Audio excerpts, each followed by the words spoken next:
Okay, I believe that's working. So welcome back to the Game Grin stream. This will be a much shorter one because at 9 o'clock the podcast will be taking over, so I went to the wrong menu for one. Wait, no I didn't, I'm just fucking now being an idiot. So at 9 o'clock the Game Grin podcast will take over on whatever it is you'll be watching this on. So be sure, even when I stop streaming, be sure to hang around for them. And obviously recently there was the rank reset in Dead by Daylight, so with any luck I won't entirely suck at these. I mean, obviously all the killers' ranks have been reset too, so there's a high chance we end up going against someone who's a god, but with any luck we don't. Okay, this is a team full of Prestige 3s, so I have high hopes that we're going to do decent. I'm going to take an item in with me as well. I've got the keys, I've got the med kits. Fuck, I don't know.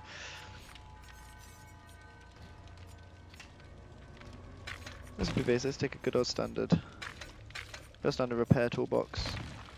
An offering. Spawner slightly thick in the mist.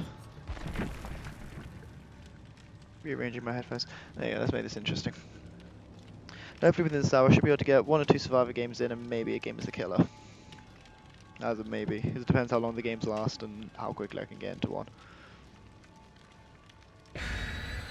With any luck we'll be able to get a fair few good matches and we will have decent luck.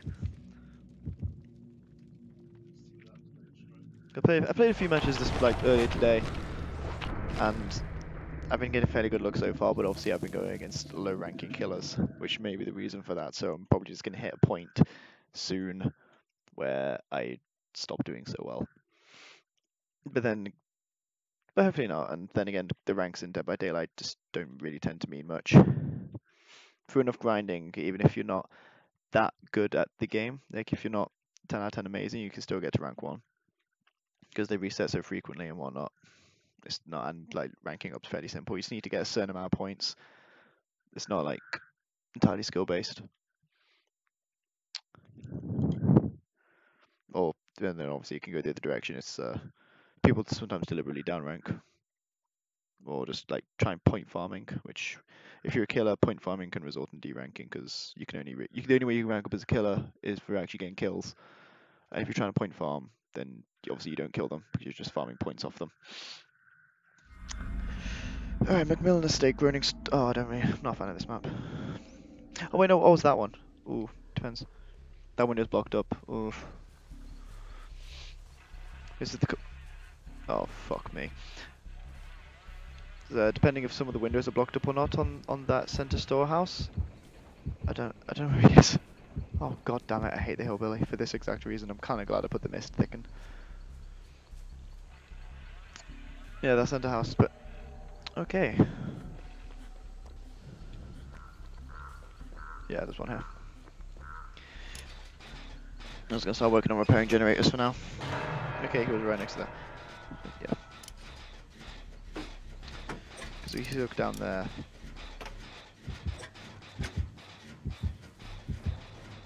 Okay, shit. Yeah, he saw me. Idiot.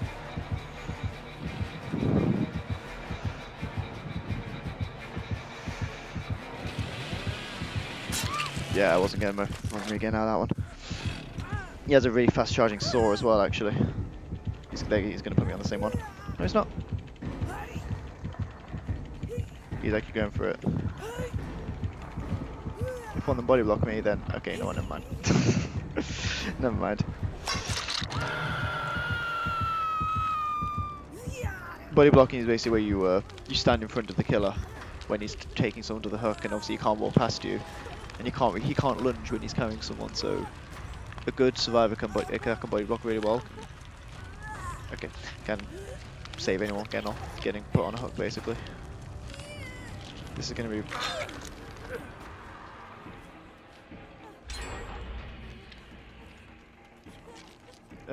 He is not coming over here, he's going for the gen. Okay. Yeah, this guy isn't really doing left clicks, but It's not too bad. I can work with it. Yes. Okay, apparently, okay, he's doing left clicks just occasionally. Who's the person on this? Yeah, I can't actually see because there's a Claude. Yeah, she is.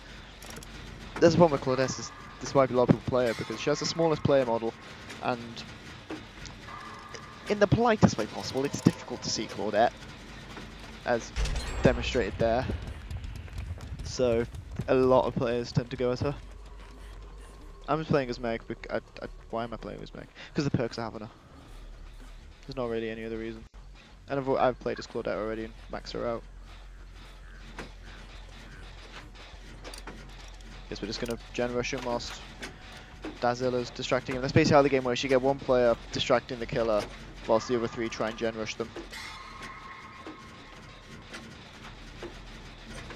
Like a lot of games where the survivors win, especially against killers that are good, it tends to be one person distracts them. But if the killer's smart, then what they do is they ignore that one player. Because I've had it a few times where I've been trying to distract him and he's just started ignoring me. It's a difficult game to...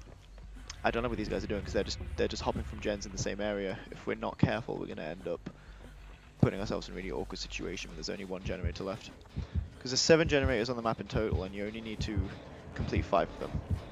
So if they're all in the same area, if the last 3 generators, when you only have 1 left, are all in the same area, that's obviously going to put the survivors in an awkward situation because the killer can really easily patrol them. He is pallet looping him really hard. Yeah, I'm just gonna let that happen.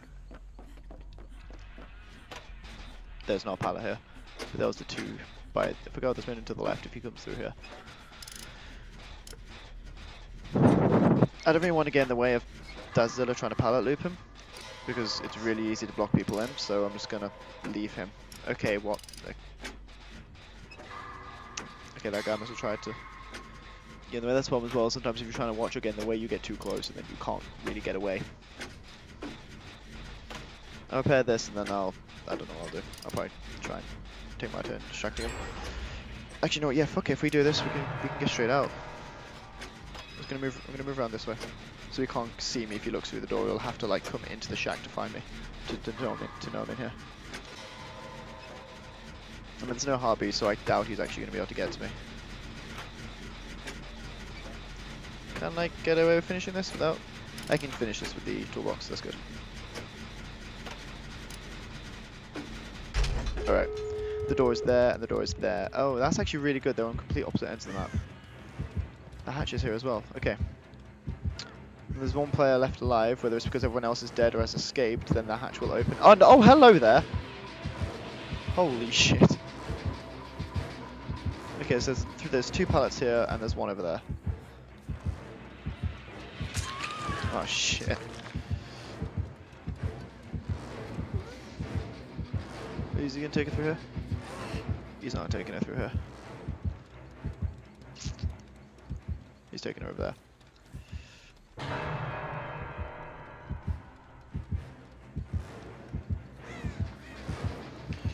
Bruh. Bruh, okay, sick. Oh, you've got to be shitting me. Yeah, he's going for me now.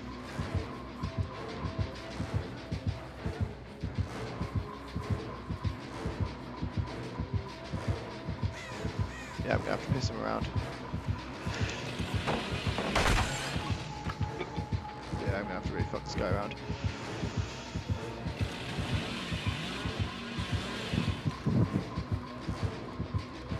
I'm gonna have to throw this down. Fuck. Yeah. Fuck you. Where's the window? Here's the window. There's a door over here.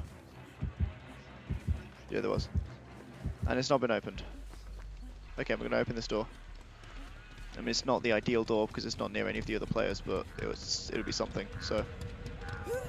Ah, fuck. He's going to try and slug.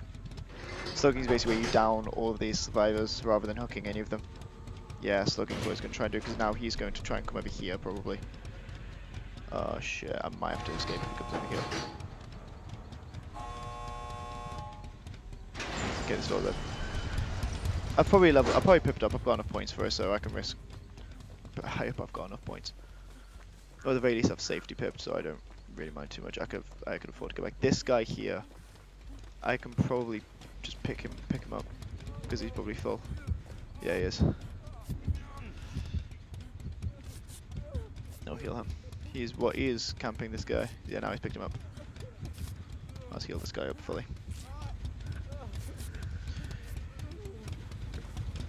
I'll point him to the door so he gets it open. I'll see if I can do something about this guy. I'm not sure where the fourth player is. Like, I've got totally no clue. I think he sees that guy. Yeah, get off that thing.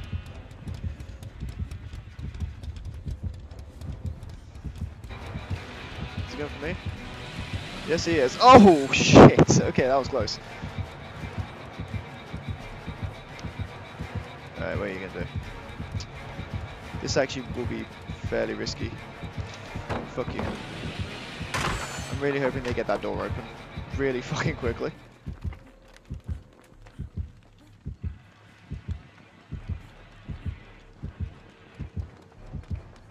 Okay. What is going on?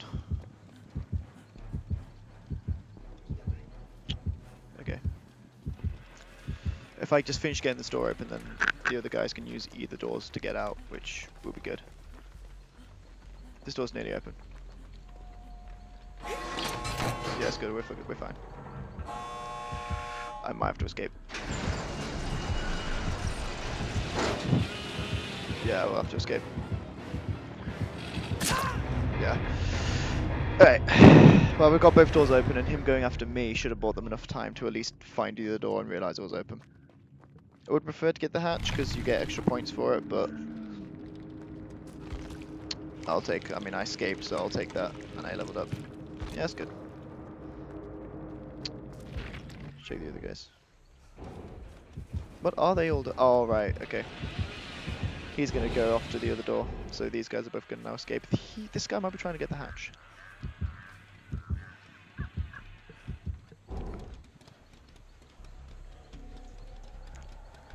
Yeah, these guys get out.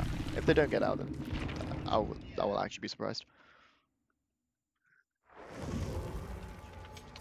That was just a nice short game. That was good. I like that. Short and sweet. Let's stick with what we're doing as now at the moment. I mean, the build I've got with Meg, like perk-wise, is basically the same one I almost always use. Self-care, which lets me heal myself. Urban evasion gives me the normal movement speed when I'm crouching, which is really underrated actually. You can really get out some like really tight spots because of that. Quick and quiet makes launching, like shift jumping over like over windows and ledges and stuff, makes it quiet, so it doesn't notify him, because usually the killer gets a visual notification that if you do it. And same with jumping into lockers.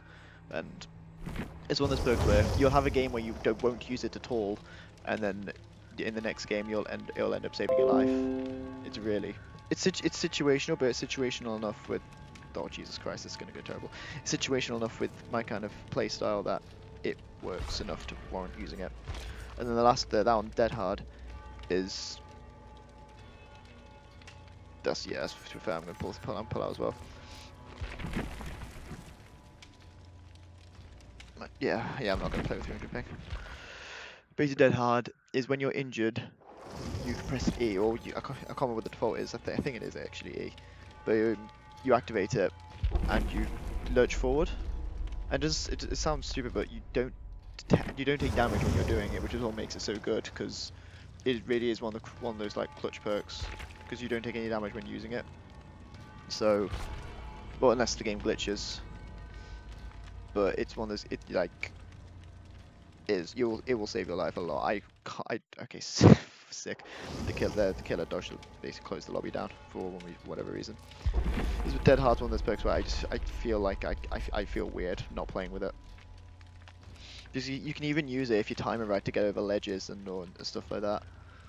Because like you straight up to kind of fly forward a little bit. Sometimes if you misuse it, it does nothing. It can only buy you a couple of it can only buy you like maybe one more second.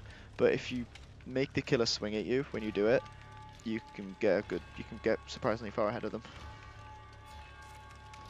Oh come on, it doesn't usually take this long for a solo game.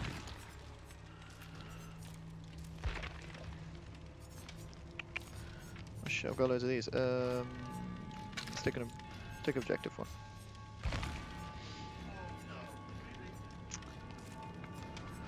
Thank you guys. What's going on with this game?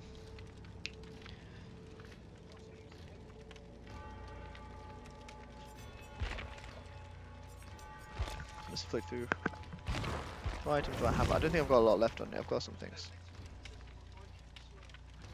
And now this should mean I'm joining a game in a second.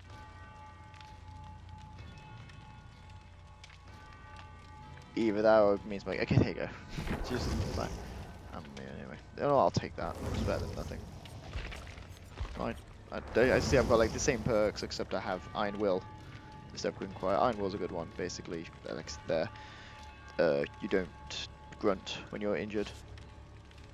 Because whenever you get hit, you start grunting and kind of like moaning and stuff, which makes you really easy to find. Whereas with Iron Will, you don't do that, and it makes a lot of the difference when you're playing. It makes an awful lot of the difference. Yeah, let's go back to back. There you go. They came back.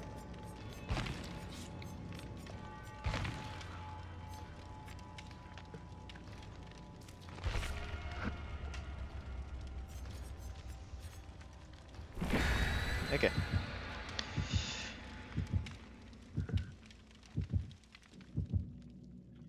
Yeah, you tend to get games in double daylight if you're playing solo a lot quicker.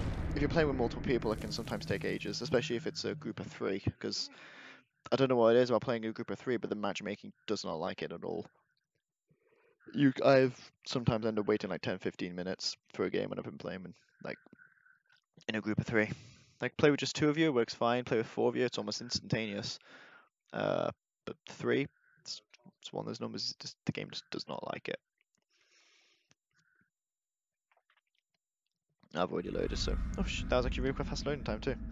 Alright, Thompson House. That's the map in the center.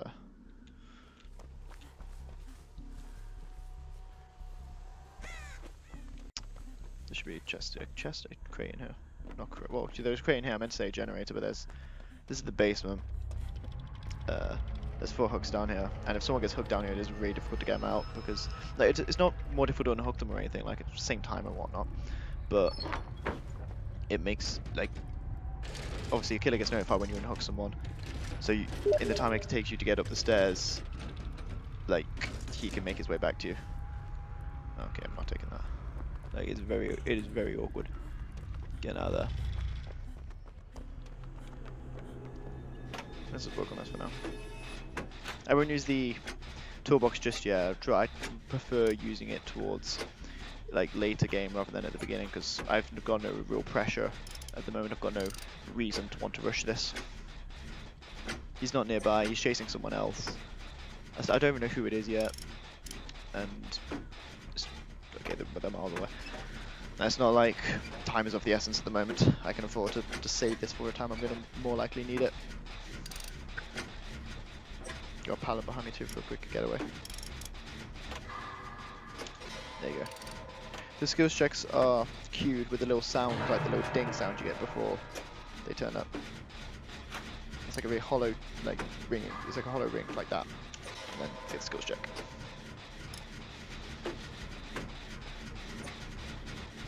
Once you like realize the sound cues them, they get pretty easy to do.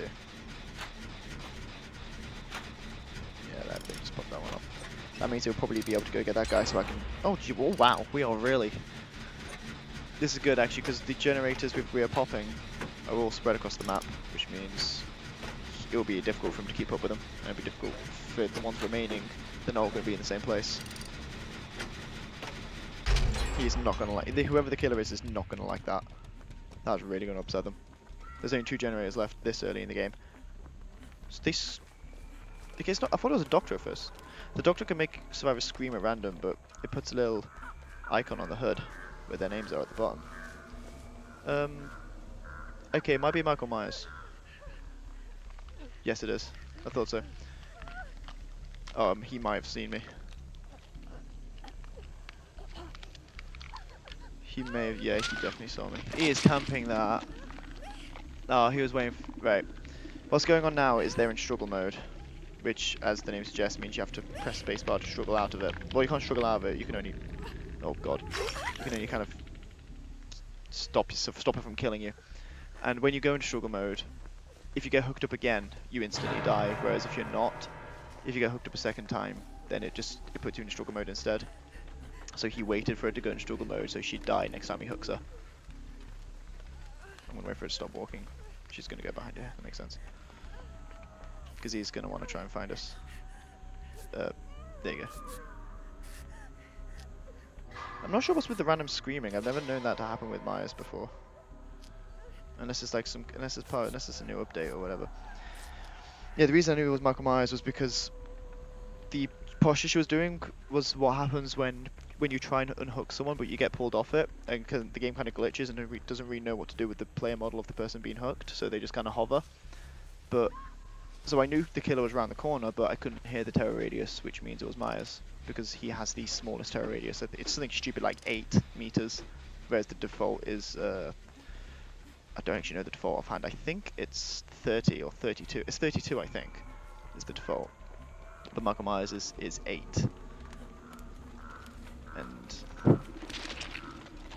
yeah, that's unfortunate. Oh, hello there. Oh, sick.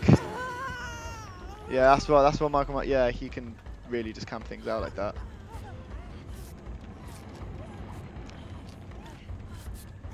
He is stalking me. That's Michael Myers' ability, is stalking. He's currently in phase 1 because he hasn't bumped himself up. In phase 1 he's really slow, he can't really lunge, and he has a small terror radius. Tier 2 he gets... I can't remember if he gets faster. His movement speed gets a little bit faster, he can lunge a bit further, and his terror radius increases. And in the 3rd phase he can down you in a single hit. So you don't really want him getting into that point. This is really unfortunate, what's happening with this guy, especially because he's in a really awkward position. We can't actually really get to him, which is it sucks, but he's not going to do well with a playstyle like that. He might safety pip, but probably not. Depends if you get someone else. Right, this is the point in the game where you use a toolbox, because we're gonna, with all 3 of us on this thing, this will be done in no time. The ping's just gotten like 3 million times worse as well, like the past couple of minutes. Like, it wasn't this bad in the lobby and it wasn't this bad when it started.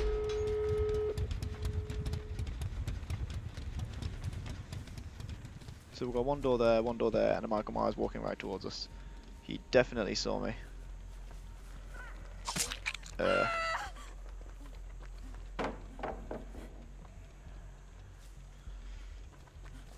guy's weird perks. He gets Sloppy Butcher, which nobody uses. I'm gonna go get this. That's a fence. I'm gonna go get this door. Oof. Yeah, that person made an odd choice. There was a lot of pallets around.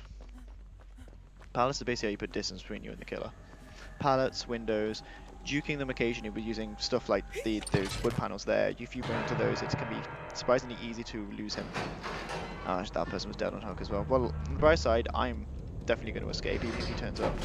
Even if he heads straight towards here, there's I can't see him being able to kill me. Even if he hits me, I can just keep on hitting this dead hard out of the way if I have to. Yeah, easy. Because he doesn't have... He's not gone up from tier 1. Unless it's so laggy it's not told me. Jesus, look at this. Look how laggy this is. There he is.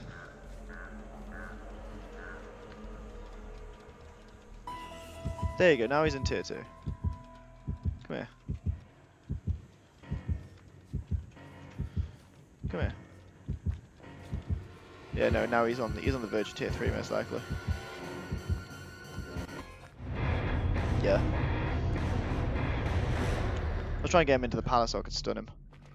But nope, and I imagine yeah, she was probably at the hatch. Because we were all at the hatch there and she probably saw it, so that makes sense. And yeah, I picked up. Cool. Oh, it was a level 20. That explains his perks and his playstyle. Uh, why was I put into this game? But okay, sure. I'll take it. I'm not going to complain about a fairly easy win. I'm getting surprisingly short games today. I'm not sure what it is. Or at least at the moment. I'm probably going to regret I said that out loud, but you know.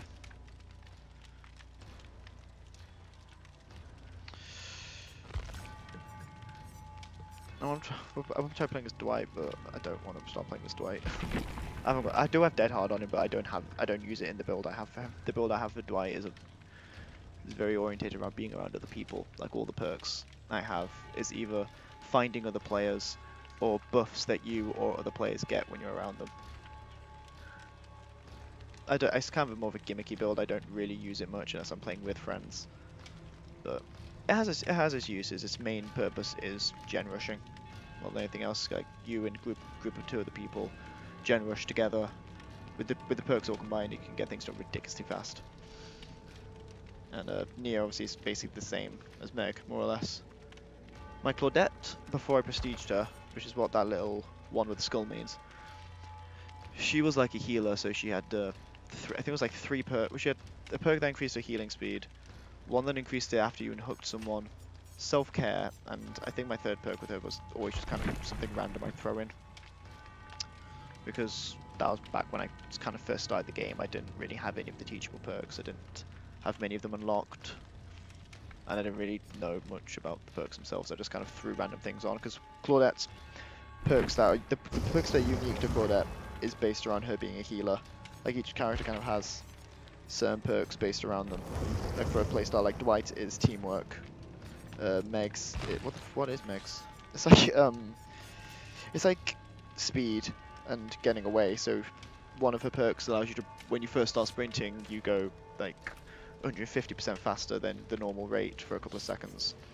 One of them's quick and quiet, and the other one, it's something like you fully regenerate your health once the X gate's powered and stuff like that. And you get a massive sprint burst. Fuck if I remember what Nia's was. And then yeah, Claudette's is all healing. David's just his perks are shit besides Dead Hard. Just don't play David unless you're trying to get Dead Hard. And I've never really played. I played him a bit, but I don't really pay attention to Jake. I'm not gonna lie. I tend to prefer playing the female characters. They're way shorter than the males. Like with like people like Meg and Nia and Claudette, you can crouch behind boxes.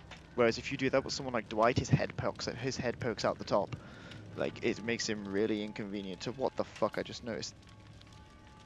I saw that fucking ping spike. Yeah. Oh, I'm not gonna enjoy this game. No rush. There you go. I forgot to put an offering on, but oh well. I haven't really got many offerings left with Meg, besides like the brown ones, which may as well not exist. You get like maybe like 1,000 if you're good bonus blood points.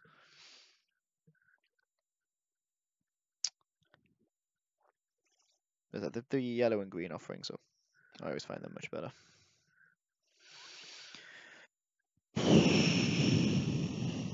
So yeah, we've had a Michael Myers. We have had, who was the first one? It was Hillbilly. That was a fairly good display of how to play the Hillbilly, actually. Like that is generally how you do it. You rush at people. You almost never use the left click when you're playing as the Hillbilly. Especially like you getting close. Because if you get so close, it is almost next to impossible to avoid the chainsaw. And you only really use left click if they're pallet looping, which is what like me and that other guy were doing. And then Michael Myers, the way you're supposed, I'm not sure why it took him. I'm not sure if he has some kind of perk which made it take longer to get into tier 3, but because there's a couple of perks where it takes longer to get there, but like you can have it permanently, for example, or there's one where like it takes longer, but like I just think you increase the distance you can do it from or something. I don't know exactly. I don't play as Myers, but either he wasn't playing Myers right at all, which I think was what was happening. Yeah, because he only had brown offerings. He only had brown add-ons, even. So he was just playing Myers really wrong. You're kind of meant to not really. if you can help it, you're not meant to attack them at all when you're in phase 1 because it's not going to go well. Because once you're in phase 2, you don't go back, and then when you go into tier 3, you stay there for about like a minute. So what you're meant to do is you're meant to get into tier 2 as fast as you can. Get on the verge, stalk someone so you're on the verge of going into tier 3, and then don't actually get into it until you're right behind someone. And why the fuck is this taking forever? Maybe my game's crashed.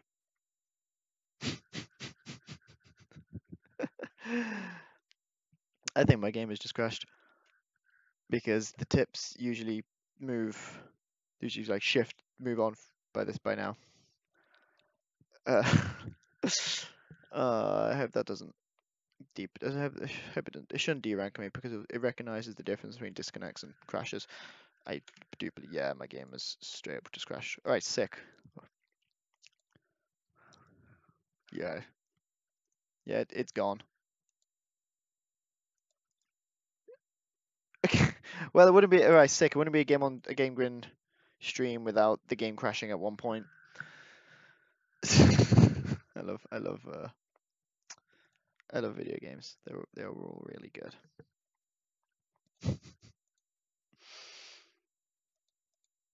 Now I have to wait for this one doesn't take so long to load up. Not as long as Friday anyway. So I'll take it.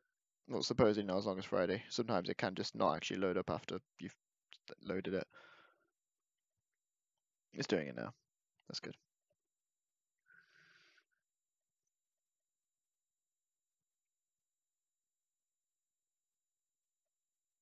There you go. Right. There you go. See? It's back. All is well.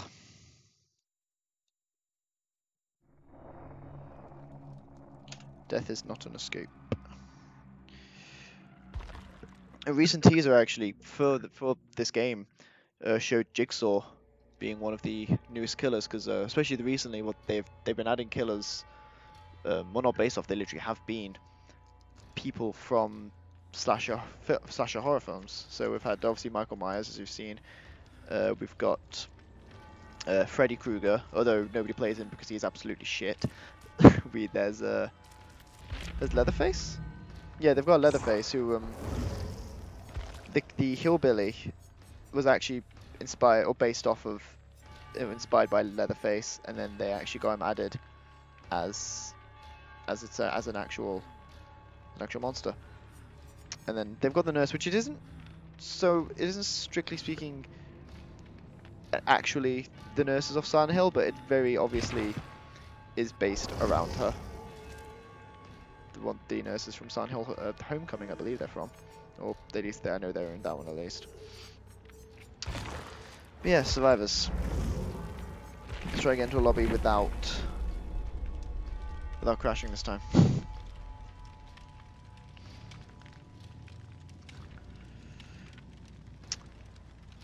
Let's try and get into a lobby without taking it.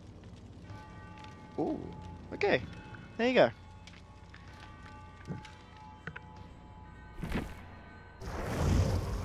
I'm in a full server. I'm going to actually put an offering down this time.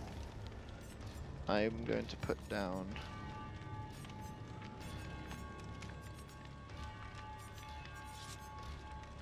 I'll put down an offering for the Red Forest. The Red Forest is a good map.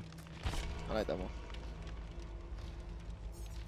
Because offerings do a variety of things. They can thicken the mist, which you saw in my first match. Get rid of some hooks. Make the game start so you can't explain all the offerings. The offerings are like a one-time thing that you can put down at the start of matches that 99% of people forget to do. You may as well put one down every time unless you've just started leveling a character up, because you're going to have something you can put down, whether it's starting the trial with somebody else, or keeping your item if you die, or making more chests spawn, increasing your luck. There's a lot of things offerings can do. It's like you may as well always try and put one down, but a lot of people forget, including myself. But then look, we don't end up going as two of the same killer, because it'd be nice to show off the diversity the kills. I say the diversity. Two of them literally use a chainsaw and have almost the exact same add-ons, but hopefully we don't end up ever going against Leatherface because he is such bullshit. I'm not sorry. I'm not sorry about Leatherface. Okay, we're in, and we got Red Forest. That's good. Holy shit, we've some like, but yeah, you know those offerings where you all spawn together? Yeah, this is exactly what that is, and someone has Streetwise. So you have just fucked right off. Okay then. It's probably the Nia that has Streetwise. It is a hillbilly we are against. That is actually not good for all of us starting together then, because that probably means...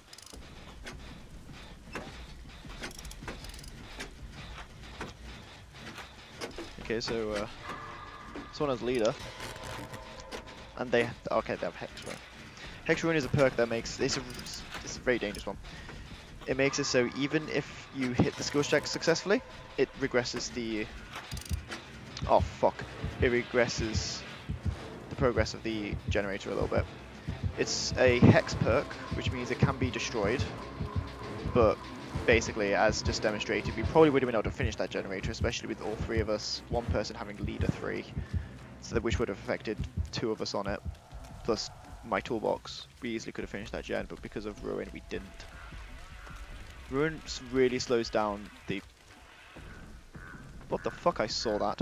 Ruin really slows down the progress at the start of the game, because basically nothing happens until you find the hex.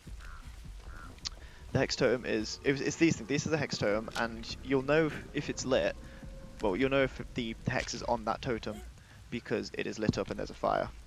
And you cleanse it like this, and then it notifies him when you destroy it if there's a hex on it. If it's just a dull totem like this one, then it doesn't, and you just get some points for it. But if it's lit, and has a hex on it and you destroy it, it does notify the killer. I'm just trying to remember some of the hex, some of the totem locations on this map. Here it is. Oh shit, he's checking this area. He's probably not going to want to check it too much, because patrolling where your totem is makes it obvious where it is. He's gonna, I'm really fucking scared, I don't know where he is. I'm not sure where he is. I don't like this. Fuck. I think I just saw him there. Yeah, he's there. He's patrolling there. He knows this is where Ruin is, so he knows people are going to try to go for it. I think I'm the only person that actually saw it though, because why is he patrolling this totem hardcore, man? The hex makes it difficult to do generators, but it doesn't make it impossible. Okay, he's leaving.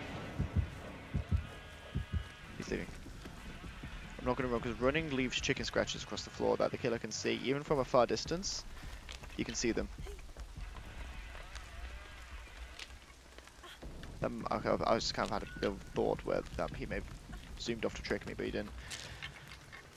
Killers do this, Billies do that. They will use the chainsaw to dash off away from something they're defending, and then as soon as they get a certain distance, they just turn around and go back again. Because if someone's nearby, they'll see the Billies zoom off, and will immediately go to what they were defending. And he is not going to like the fact I just destroyed that totem.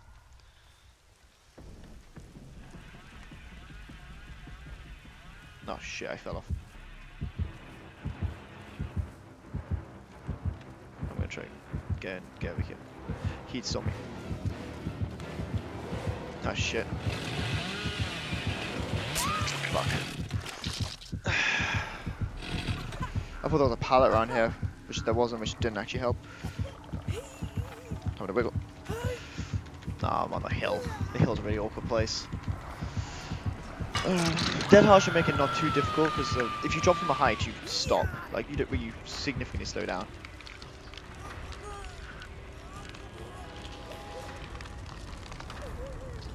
He might have barbecue and chili, because he knew which direction I went in after I did the totem, and he knew exactly where they all were. Barbecue and chili is a perk which a lot of survivors mains don't like. It's not that I dislike it. It's not. No, I don't dislike it in the sense that it's unfair. I just dislike it because fuck that perk. But basically, whenever you hook someone, if you have barbecue and chili, if a survivor is outside like a 40-meter radius, you can see an outline of that person for like 4 seconds. And basically, this guy, like, if he has barbecue and chili, he's going to know we're over here. And the fact he's chainsawing and he has just come straight over here suggests yes, he has barbecue and chili.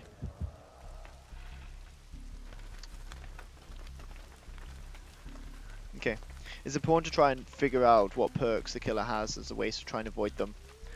But there are ways around barbecue and chili, besides the obvious of being close to the hook.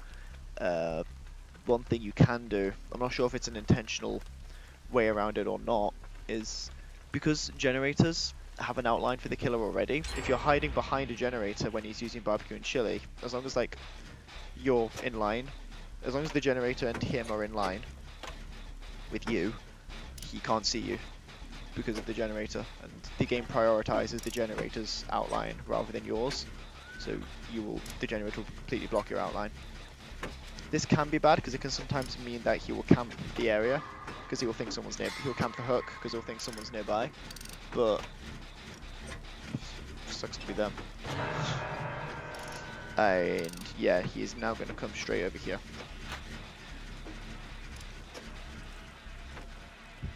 Yep. Oh, he bumped into someone else first. I'm going to finish this generator off. I will use the toolbox for this one because he is dangerously close by. Oh shit, he got that.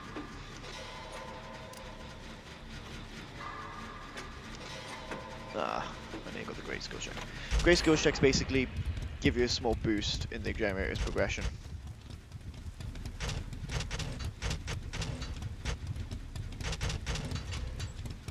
What the fuck? I might be close enough to not be seen, and I really fucking hope so, because if I wasn't, then he's gonna know where I am. I was close enough. I was close enough. Okay. That was lucky. Oh my god, yeah, he definitely has barbecue and chili. Quick and quiet, so he doesn't get the notification. That's where quick and quiet works. Just like little things like that, where I can just move a little bit faster than usual. I'm not going to heal her down here because he will come back up.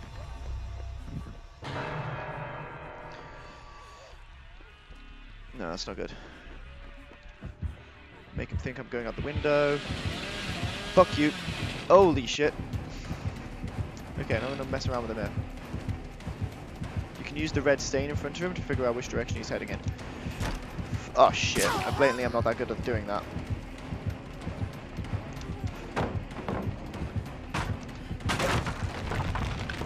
That is now blocked up. I really should have thought about that a bit more.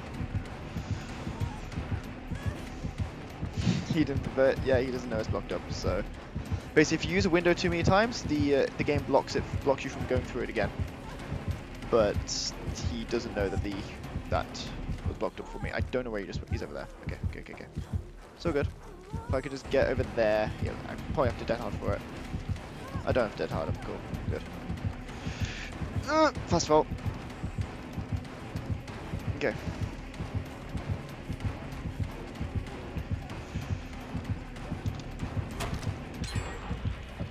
Fuck you. He shouldn't have done that. If he followed me normally, he probably would have been able to get me. Oh god! Oh man, okay. Fuck you.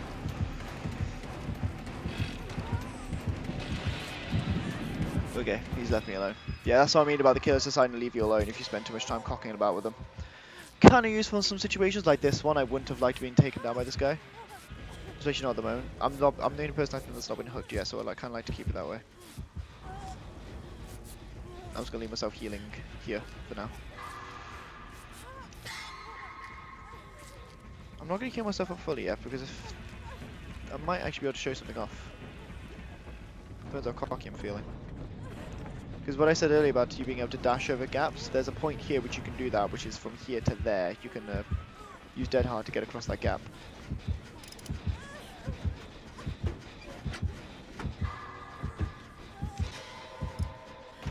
I'm using the toolbox because again, we're in a fairly tense situation, so I would like to get things done as fast as possible. He is going to come straight over here as soon as, yeah, he's darting directly over here.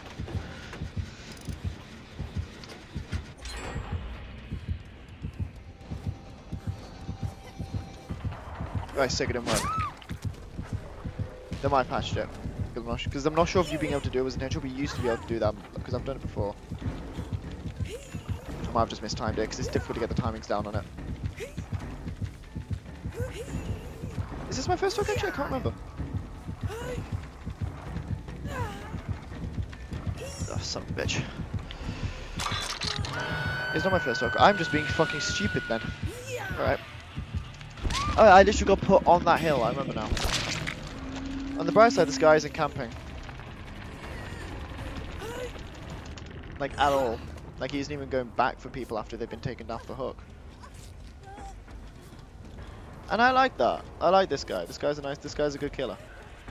Like, he's good enough to not have to camp people, and he's still dominating us pretty fucking hard. He's probably going to take it to this hook here. I won't be able to stop him though. I don't think. Okay, he didn't, but yeah. Oh shit, that person's dead. Please get through here, please get through here, please get... Okay. This is a good game. This guy is actually good at killer.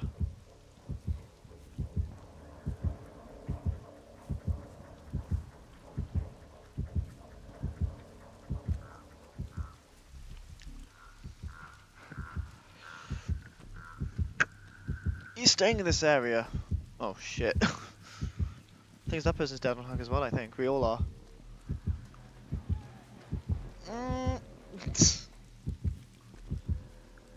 If this guy's good.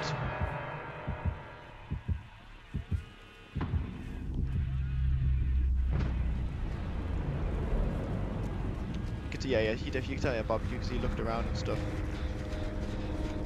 You'll do that to stop him progressing. When you damage a generator, it doesn't take progress off it immediately, but what it does do is it trickles down over time. So by just until someone starts repairing it again. So by just tapping it once, it one makes him paranoid, and two just stops it regressing.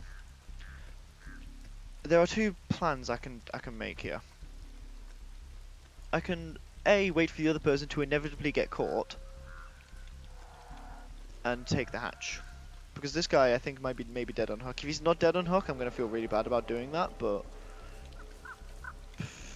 I don't really know what other option to take, because I'm definitely dead on hook. I'm pretty sure he is as well, because this guy's been hooking us all game. Like, if he had Devour Hope, we would have been completely fucking destroyed.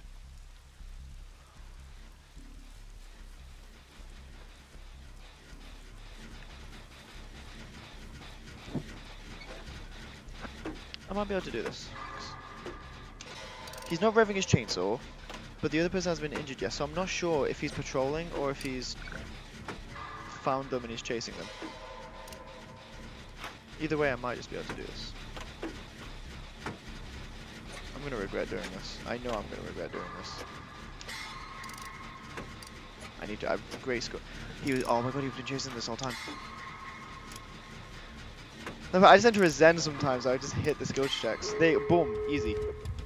Oh, if only they had adrenaline. Oh, that's not good. Wait, that is perfect. That is great. Oh, please, please, can this person die a little bit faster? Where's the hatch? Hatch is here. Come on, please, please, please, please, please, please, please. Oh, yes! Oh, yes. Woo! Okay, I was a bit worried there he was going to get to me. GG, I was worried he was going to reach me before the hatch opened. Okay. Fuck me. That was close. When he was a really good killer. Yeah, barbecue and chili, nurse is calling, endearing. Yeah, that does make sense. Just, this guy got the same points as me beating without the 7,000 bonus I got from escaping. Bless them. Yeah. Yeah, this person had leader and visual. Okay. Leader basically, as I talked about the one I mentioned earlier, makes actions of people around you, depending on what level it is, it makes them faster basically. So you repair faster, you heal. Pardon me, you heal faster, you open crates faster. You basically do everything faster. I've probably got time for one more game. Because that was a long ass game. Like I went from 2 5-minute games, so that one was nearly like 20. So like 20, that was like 15, 20 minutes that one was. Actually, you know what? Let's go for a killer. Let's go with the Huntress, let's go. We're laying low to rope to get an actual game in.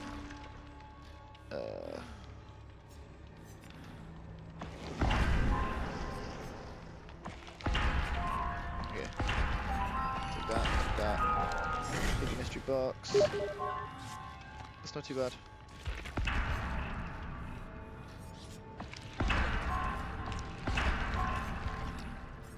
What have I got? I've got Devour Hope, Fill the Hunt. I need to put my add-ons on. No, it's not this. It's this one and it's this one. And just throw on. Let's throw on bonus in the sacrifice category. Right. Okay. Okay, one of these guys has a flashlight, but let's go. I'm rank 18, so these people aren't gonna be the best. So it's gonna make me look fucking great at this game. Escape K, bonus points, and bonus points. Okay. So there's nothing special being thrown in. Alright. I have high hopes. I have good feelings. I don't know why. I probably shouldn't. Luck is not gonna smile on me. But I'm hopeful. Huntress is probably one of my favourites. Huntress and the Hillbilly are definitely my favourite classes. Monsters to play as. Where obviously you've seen the Hillbilly. He has the chainsaw, and the Huntress has the axes, which she can throw from a distance, and it makes things like pallet looping against her almost void, because as you're throwing the pallet down, or as you're walking, even as you're running through, because there's nowhere to really strafe, as you're doing that, she can just throw the hatchet at you during this time, because you can't, when you're throwing a pallet down, you cannot move. Whereas Macmillan, my totems aren't really in good places. That's not good. Especially because that one's not too bad. It's in like, it's away from generators, but there's also no mist, so someone could see that from halfway across the map. There's someone over there. Oh, you fucking what, mate? I see they fixed the hitboxes a little bit. You used to be able to hit someone who was crouching as if they were standing up. Ah, fuck sucks. You went this way.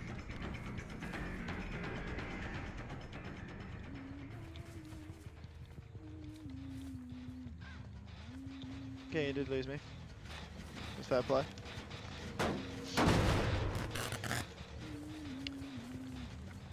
In fairness, I probably shouldn't have thrown the hatchet as soon as I did, because it was a pretty risky move doing that. So on one hand, it's okay that my totems are all on the same end of the map, but it's also I don't really like it too much. That's not been touched. This has been touched. In fact, it is being touched as I speak. Oh, I choose you. Fuck you. Son of a... Yeah, I fuck this game. I hate this game with a fucking passion. This is the other side. When you go up against... When the ranks have been reset, you end up going up against people who are much higher rank than they should be. And like moves like what you did... I've put on the wrong add-ons for one, actually. Moves like what you did there with the spinning round, that is not something you find in rank 18 gameplay. That person is not paying attention. And, yeah, fuck you. I've got Deerstalk, which means I can see the outline of downed players, so I'm going to go back over here in case someone else is working on this, which they are. I'm going to damage the generator. Yeah, fuck you. I'm going to turn away from them in case she has a flashlight. I can't remember which one of them had the flashlight, but yeah, it was her, but decides to strike. Yeah, I probably would have survived with friends. Because they all came in around similar times. They just finished that gen.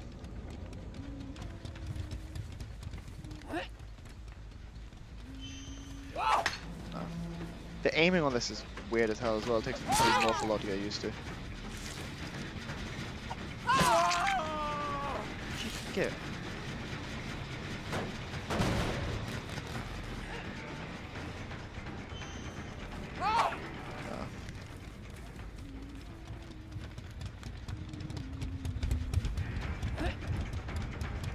Come on.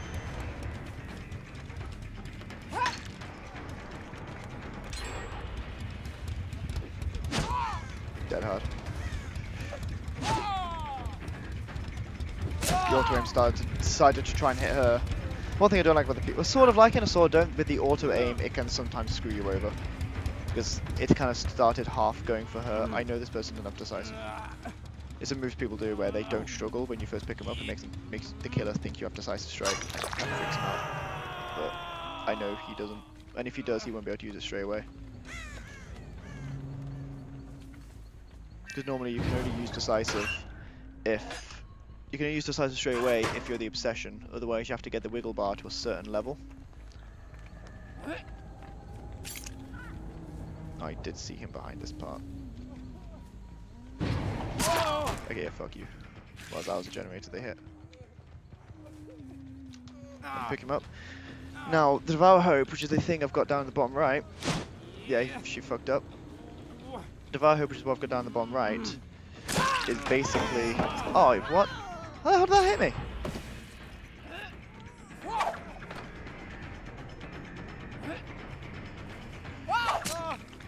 Idiot. Okay.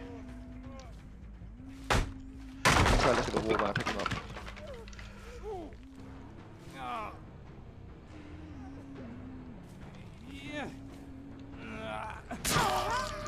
Yeah.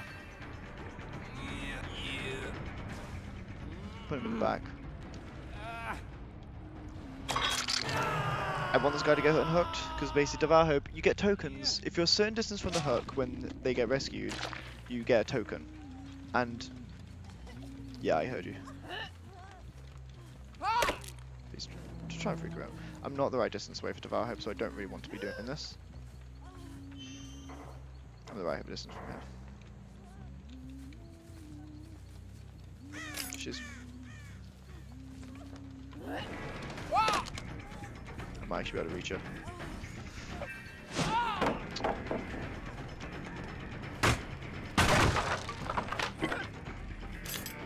That's a strange move.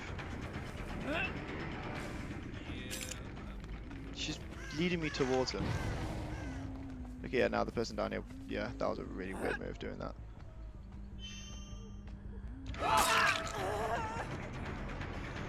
Yeah, the person down here will just... yeah. I'm not sure why they did that. And yeah, saving him was a really weird move.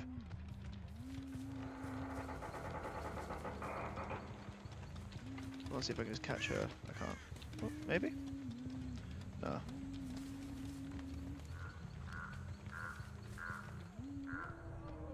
Yeah, this person. She shouldn't have really rescued him. Why the fuck did she jump behind me?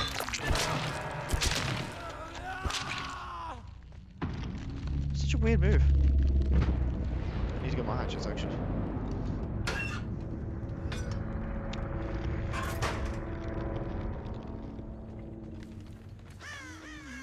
I technically wasted a lot of time there, but okay, no, I want them to get that gem because then they'll leave these three, which will be really nice last ones to do, and they've just started on that totem even. I might be able to reach it. I kind of hope it's thrill.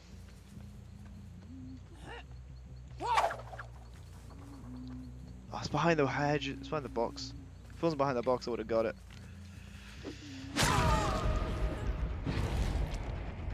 It was thrill. Okay, that's okay.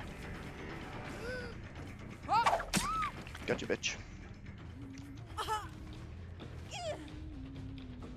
Okay, there's someone else here because of that.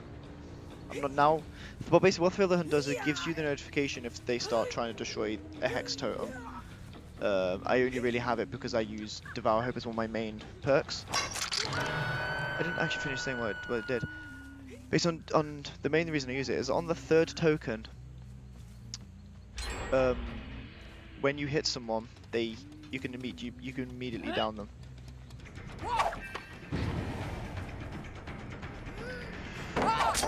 Yeah, I read that one. Although they may. They might not be able to do this one. Oh, she mistimed that. And I managed to hit her. 2 for the price of 1. She messed up the blind, and I managed to get the hit on her. So now I can hang you up, and I really want to be far, far away when she gets unhooked. Oh, son of a bitch. Oof. Now because they wouldn't, I don't mind being this close because she wouldn't risk trying to unhook when I'm this far from them, this close. And I'm just trying to get, going out of range for it. Come on, get him off the hook. Do it. Get him off the hook. There you go. That's what I wanted. Because now I've got one hit downs, and they may realize this. There you go. This person probably is not going to expect it. Yeah. So I'm going to pick you straight up.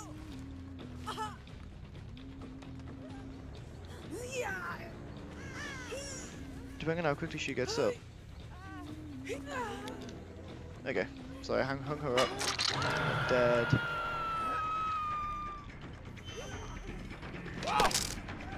Yeah, you're now dead. Gotcha.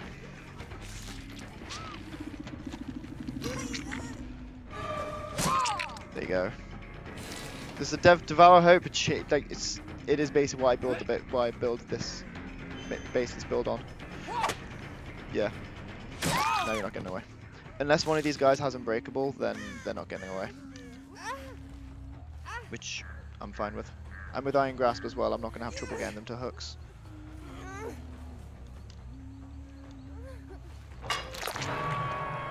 But as far as friends, it's good, but then when they're all bunched together like that, suddenly really changes what the perk changes. Well, like the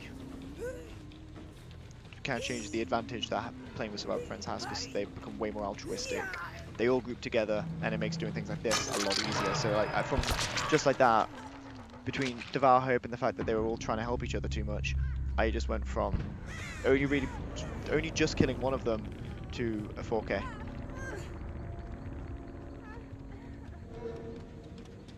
And this person just found the totem. Yeah. Yep, there it is. It's there. Right behind one of the generators that they did as well. So, well, not this person, but like that the team managed to do. You cheeky son of a bitch. Okay, come here. Gotcha.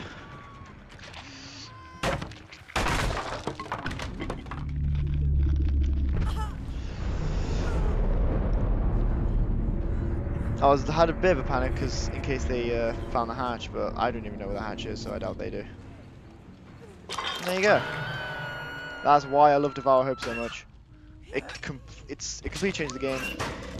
It's cool to be of a cheaper perk, but honestly, it's one of those ones where it is so situational there that if you don't get rid of it, then it's your own bloody fault for dying to it.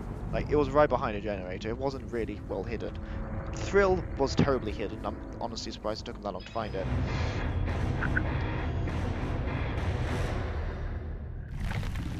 Okay. That's him with the GG. I doubt I'll get one back because oh wow, yeah. It makes people very upset, Devour Hope, because it completely changes the outcome of a game. Because especially when we win the other hex. To destroy it then. If they don't want to get killed by it, destroy the totems. Should have been fairly simple. Or at the very least, don't all group together like that. Like, she shouldn't have tried healing. I don't know why she tried healing the friend when she knew that I had Dev Hope. And they were all trying to still help each other. It was a shame because they were actually a fairly decent group. And that is unfortunately all the time we have, because there's 3 minutes till 9 and I'm not fitting a game in that time. But stay tuned for a couple of minutes when the Game Grin podcast take over, and I forget how to speak. And thank you all for watching, and be sure to subscribe or follow or whatever it is that the cool kids do on the internet these days. And thank you for watching the Game Grin stream. And stay tuned for the podcast. Yeah, it's just kicking in, I think.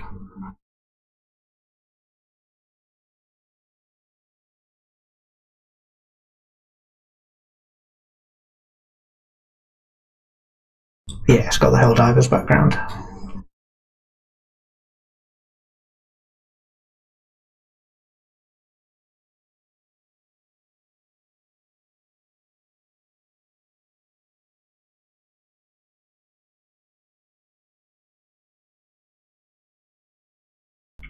Call of Duty.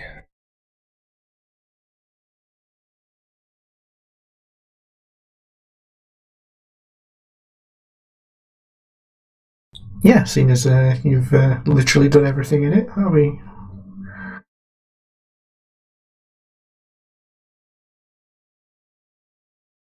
That's very true to the character. That's exactly what he does on a nightly basis.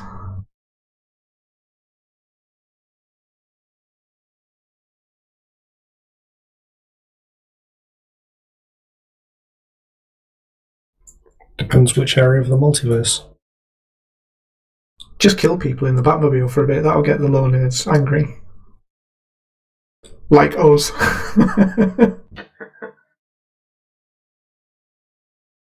Yeah, you're just hitting him with Seeker missiles and rubber bullets at extreme speeds. It won't kill people, it's fine. We're giving them an aggressive warning. That they don't need teeth or a head. Or the rest of their lives. Sounds fine to me. There you go, we're just sacrificing them to Gorthanax. Because that's probably a reference to I'm the only one who understands.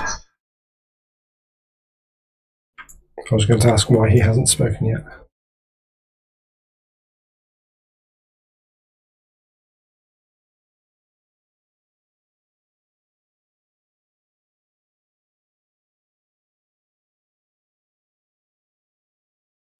Oh, blue screened.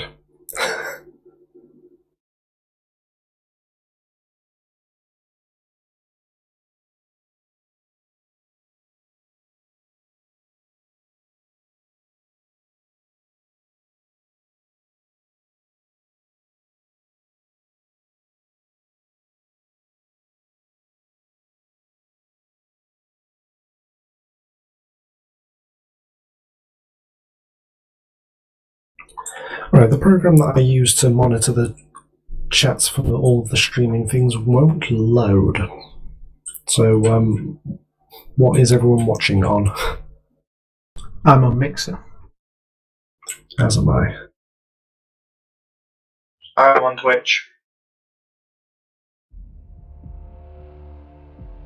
I'm rounding it off by being on YouTube.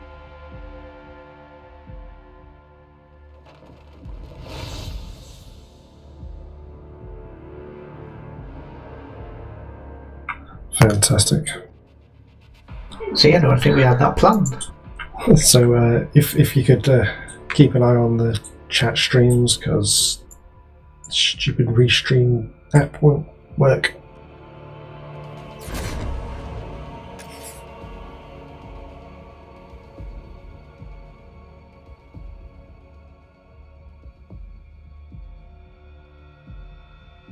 You need to get yourself 2 monitors. Yeah, it's still showing the Helldivers. Or 3! Oh, it's just changed over. There you Mixer go. for me is on the main menu. Yeah, it's on the main. Oh, I've just refreshed. It's main menu now, yeah. Damn it, Rocksteady, that's not how math works. I like how you're also throwing shade at Hughes and Cal. Oh yeah, totally. It's like... Rash has got a And pathetic Rash. score. What's he even done? He hasn't even arrested anyone. He's literally just got to the menu. You get that for starting the game.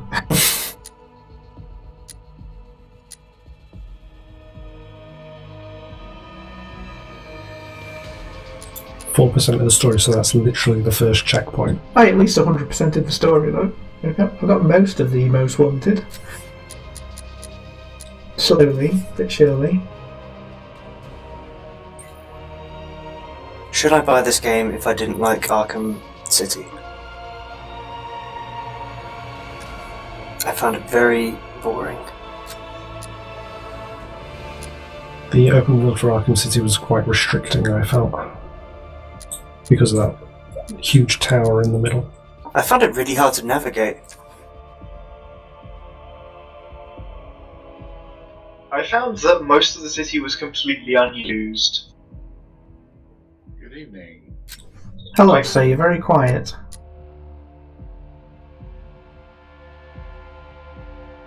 The pink one.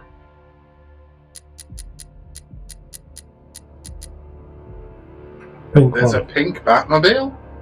There should be.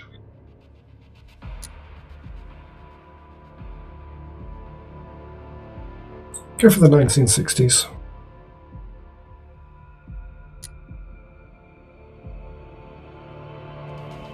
You sounded better than when you spoke.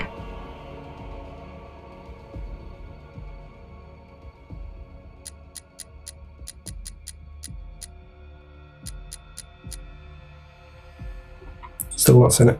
When I read that as the Tumblr Batmobile, I was like, oh my god, how many genders does it have?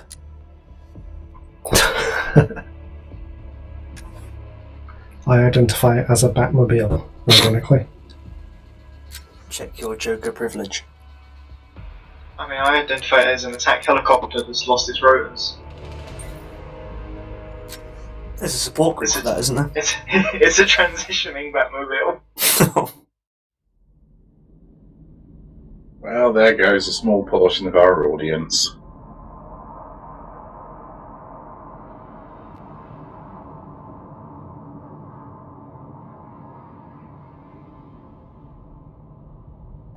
Dead air. Everyone knows dead air.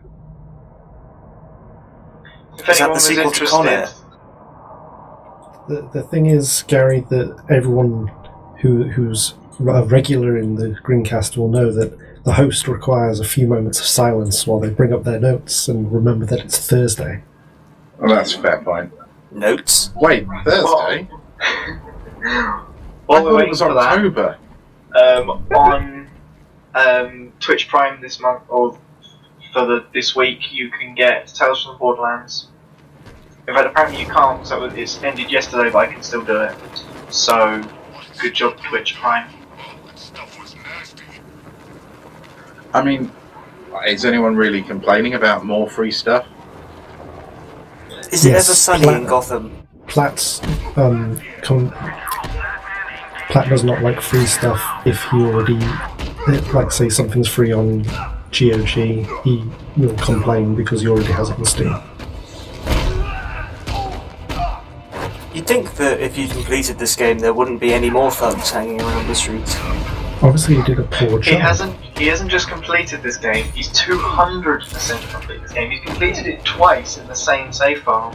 He's 240% completed it. Anyway, It's your own admission. That should mean the streets are doubly clear. Almost Yeah. like 2.5 times as clear as...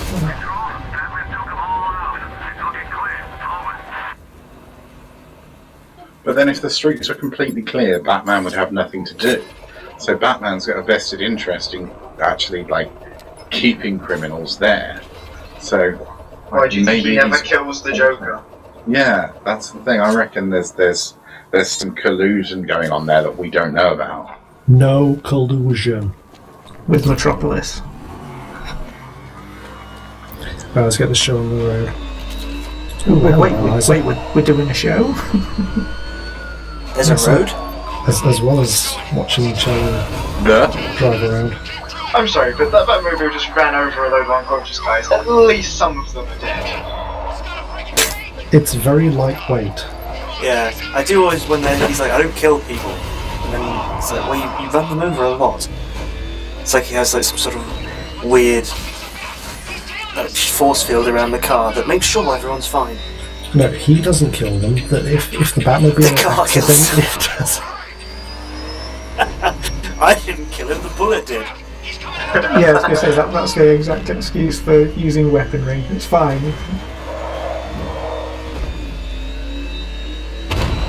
Society kills people. Oh, deep. If I knew we were going to have a philosophical discussion, I would have got my textbooks out. That's not a euphemism, is it? No, it's not. I'm a philosophy student. It's the thing. Question: what live streaming platform of choice is everybody watching on this evening? We have all of them covered, so choose one that you like. I think we're all spread out. I feel it should be YouTube for all of us on, 4,000 hours. Got to get those hours up now. That's true, but does it Does streaming count? Yeah. Well, it can't hurt. Yes, because YouTube are changing their criteria for paid, for monetized videos, monetized channels. We might not be monetized. You need 1,000 they change subs, them. don't you? Is it 1,000? 1,000 subs and 4,000 view hours in the last 12 months. Yeah, that one's the kicker. It's the view hours which is a bit more difficult. So for everybody listening or watching, if you'd like to help out Game Grin, then we'd really love it if you subscribe to our YouTube channel and just watch a little bit. And obviously, we never suggest that people do this, but if you were to say open one of the longer videos and put it on while you're doing something else muted in the background, then that wouldn't hurt either. On repeat. Yeah, but I mean, we'd never suggest you do anything like that, obviously. But Create a playlist of all of the videos. Yeah, it's a Leave thing them running that while you're could at work. happen. If people really wanted to help us get those extra I mean, we 3,000 get hours things we all the need. time when they're at the house. Exactly, I do that all the time.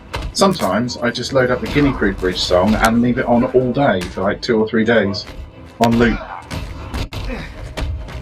You realise there's probably a 24-hour version of that. There is. Well, there's a 10-hour version anyway. I'm sure there's probably a 24 as well. Actually, Can't wait till I'm streaming against Football Manager.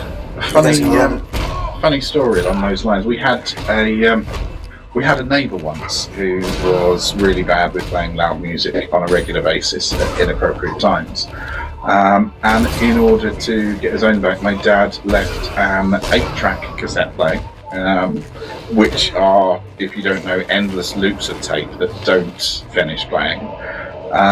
Put it on with a guitar speaker, put it next to the wall that joined the two houses, and then went on holiday for a week. Well, that was funnier in my head, clearly, than it was to anyone else. I just got distracted by Cello literally breaking a guy's neck against a lamppost. It's fine. And then running them over the car again. And then running them over the For car good measure. I feel it's best to be safe with these kind of things, isn't it? Better safe than sorry. Oh, another one. Right, everyone hush for 3 seconds. It's Thursday, 18th of January, and you're listening to the year's very first StreamCast. I'm your host Ace, and joining me are Cello, Dominoid, Hello. Hamilton, Hello. Puce, Hello. and Catty. Hello. Today we'll be covering Fortnite Battle Royale's new map, Elite Dangerous's open beta, Radiant Worlds being acquired by Rebellion, and of course the Nintendo Labo. But before the news, and before we get to the Labo, what have you guys been reviewing this week? Can't ask Cello because if you're watching the stream, you'll see that he's playing Batman Arkham Knight, which may distract us from whatever topic we're actually discussing.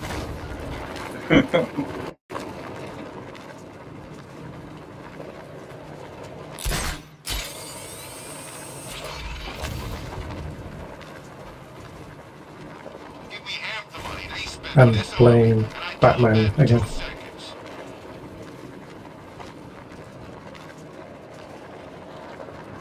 Hang on, not even Helldivers.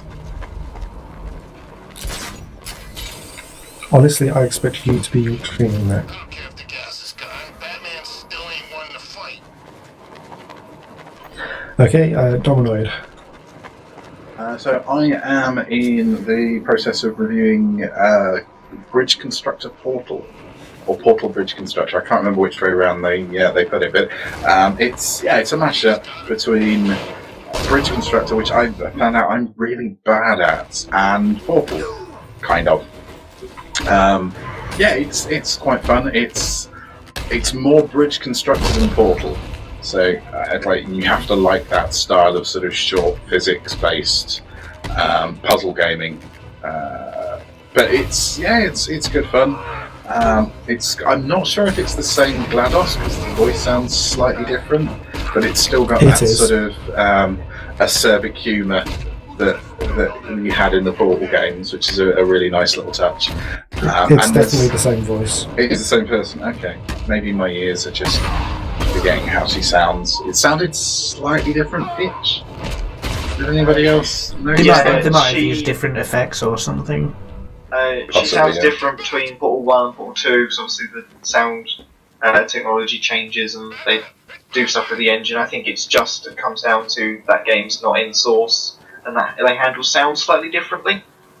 That might well be it. And it will be a little bit down to post-processing. They'll change stuff around to make it fit their game better, I guess. Either way, it's good fun. And I have killed so many stick people. It's one of those games where you kind of you build your bridge and then you send things out on it, and unless you're really good with sort of planning structural thing, if you're good with mechanics, which I'm not particularly, you just end up building loads of things that you think, oh, that's really sturdy, that'll be fine, and then you say go and everything falls apart and everyone dies. But it's funnier when they do die, so I guess that's the point. Yeah, the reason I didn't review it is because I'm also awful at those sort of games.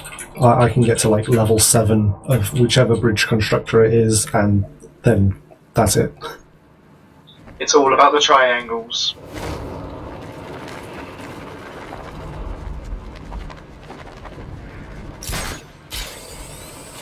It's a trick. You didn't see it. It was Bruce Wayne. Gotta be. You fell for it. I don't think I've even got to level 20. I think I'm about 15, 16 at the moment. My general theory is that if I can't work out how to make something stable, just put as many triangles on it as possible and just sort of make giant structures that fill the whole screen. Then they can't fall over because there's nowhere for them to fall. Stick around now. His bed buddy's been unmasked. Have you been playing anything else? I have been playing Super Mario Odyssey. Really, really good. It's my favourite Mario since Galaxy, I think. And Galaxy was my favourite Mario. So it was deserving of a Game of the Year nod. It definitely deserved to be in there in the fray. It's really, really good fun. There's a lot of what I like is they reward exploration very well. So you don't have to do the whole Mario parkour thing. You don't have to jump up on everything and explore places, but you'll get extra moons for doing it, and it's really quite nice and fun. It's one of the few games where I've seen Amiibo actually has semi-decent uses because they go out and find hints to secrets in the game for you. And I got a Dr. Mario costume for having that Amiibo, so overall I'm really happy with it. What I'm finding as well, I don't know if any of the other Switch owners have found this, but I'm playing it in portable mode a lot more than I thought I would. Is this more over here? You're the only other Switch owner, aren't you? Oh. I thought Goose had a Switch as well. Do you not? No, not yet. No.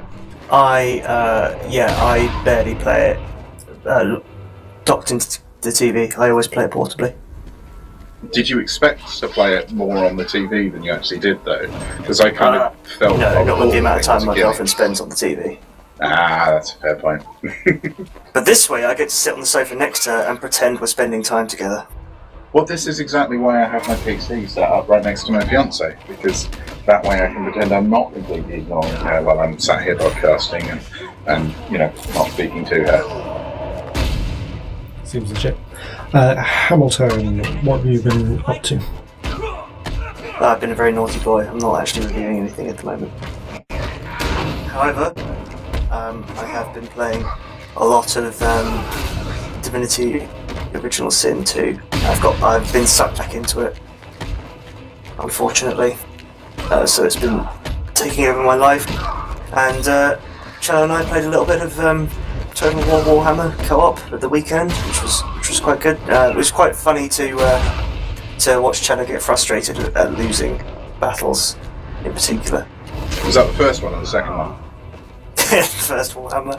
He's so used to being all conquering on the other games that when this one threw a spanner in the works, we had to restart. It's Batman. Come on, let's get over there. You don't had it on deal medium with as well. failure? Total shock. It's the first time this has ever happened to me. Cello, 2018.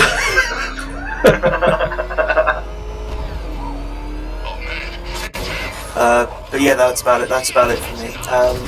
Quick shout out to the game Bomber Crew, by the way, which is amazing. I think people should check that out. It's like FT, Faster Than Light, but it's set in World War II and you're in a bomber plane. But that's about it for me.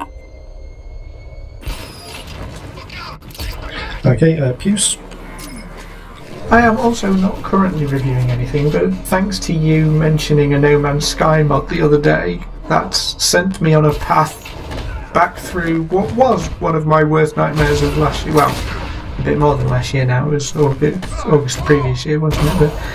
But, so I'm playing No Man's Sky rather a lot again at the moment, and it's the first time I've really touched it since all the updates, and I'm surprisingly having a good time with it. All the updates have made a really big difference. To be fair, it was quite a big mod that I pointed you towards, so I figured if you didn't enjoy it before, maybe you would now. Yeah, it's just funny that I've not actually installed the mod. Because I thought I'd pop in and see what vanilla was like unmodded, and I've not stopped playing it. So it's all the updates have changed it quite a lot, especially the beginning with Flow. It's like how it used to funnel you along with the breadcrumb quest, and then it was just kind of open and just said get to the centre of the galaxy, and there was very little of anything else. It's like, even though the additions that the updates have added, like base building and vehicles, it's like the base building especially, it just seems really out of context with what the game because the game's constantly pushing you to the centre of the galaxy as like the main thing. So then it's like, on the other hand, it's saying, oh, but settle down and do this farming stuff, but it's actually, that stuff's actually better than what I gave it credit for when I read the updates. So it's actually quite an interesting game. Now, I feel like this is what it probably, if it was like this at launch, we would all have a very different opinion on the game, I think. Fair enough. And Catty? I'm still trying to review Squish and the Corrupted Crystal. I've discovered that the game just does not like my controller. I've tried to play it on keyboard and I've decided to go back to the controller because it is even worse. Yikes. I'm probably going to give up trying to finish that game before I review it. In between despairing attempts of that, I've been I started playing Guild Wars 2 this week. Oh, good man. Because I had a hankering for playing something bigger than anything else I had, and I have Guild Wars keys after buying so many Humble Bundles. So I started playing that, and I had a good time with it actually. It kind of, yeah, I liked how there was some of the action combat where you kind of can avoid big spells and abilities and things, but there's still, it's not so much that all you're doing is dodging, which is my experience in some of the other action attempts at action combat in MMOs. I also ran a D&D the start of a D&D campaign on Roll20 yesterday evening. That went as well as it could have done, I guess. One of the player characters literally died because the other one fired lightning at him. It did kill the spider though, so... Now there's a game we should be playing on stream. So, sorry, what's D20?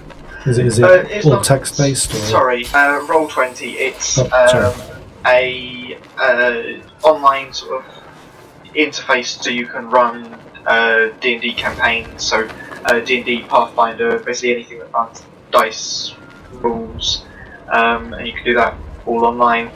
And it's very powerful, kind of confusing. Reminds me a lot of TeamSpeak in that regard, where it's kind of not very user friendly, but if you know what you're doing with it, it does it better than anything else. Fair enough. I've been playing My Time at Portia for preview. It's coming out next week on Early Access, so I'm trying to hammer that out. It's basically Harvest Moon, but with less planting crops and more crafting. Just everything.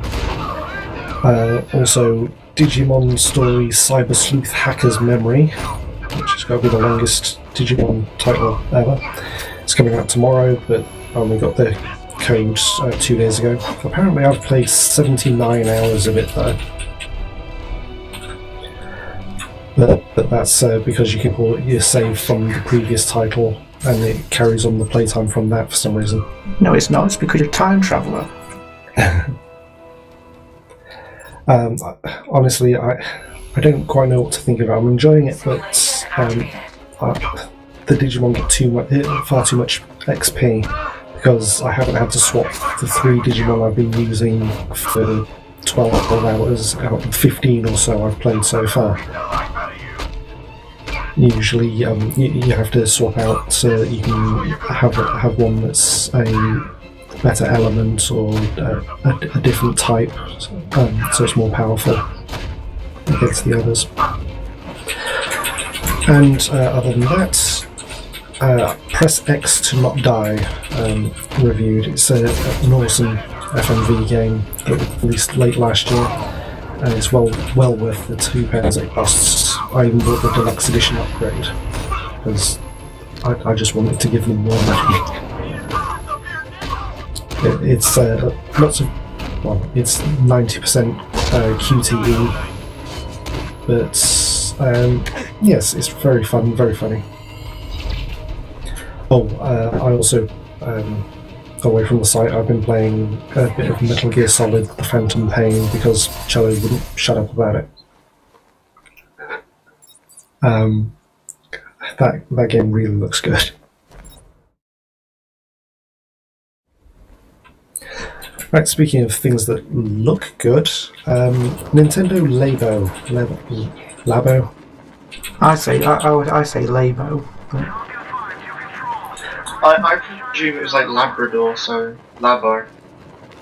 I assumed it was as in laboratory, which you shortened to lab, so Labo. Is it meant to sound like Lego, but it's just non-copyright infringing enough? See, I've been saying Labo. If you look on Twitter, an awful lot of people have been saying labia, so that's a thing. That says a lot about the people on Twitter more than... Yeah, I was going to say, how do you get from Labo to labia, but... My personal favourite was the guy who said, my son's been calling it the Nintendo labia, now I'm going to need to go and scrub his internet history. Just for research purposes. Yeah. For those who don't know, the Nintendo Labo is a new, it's a pair of games that come with a bunch of cardboard that you construct that basically give you new ways to control the Joy-Cons. What are people's thoughts? It's an awesome piece of engineering. I mean, it's tower. obviously we're not the target market. They're not aiming it at middle-aged men, but it does. Speak for yourself. I can see there's a lot of kids are going to get a lot out of this because this is like a proper, functional build and imagine toy, and it's genderless, and it is Nintendo's second answer to Lego after the NB box.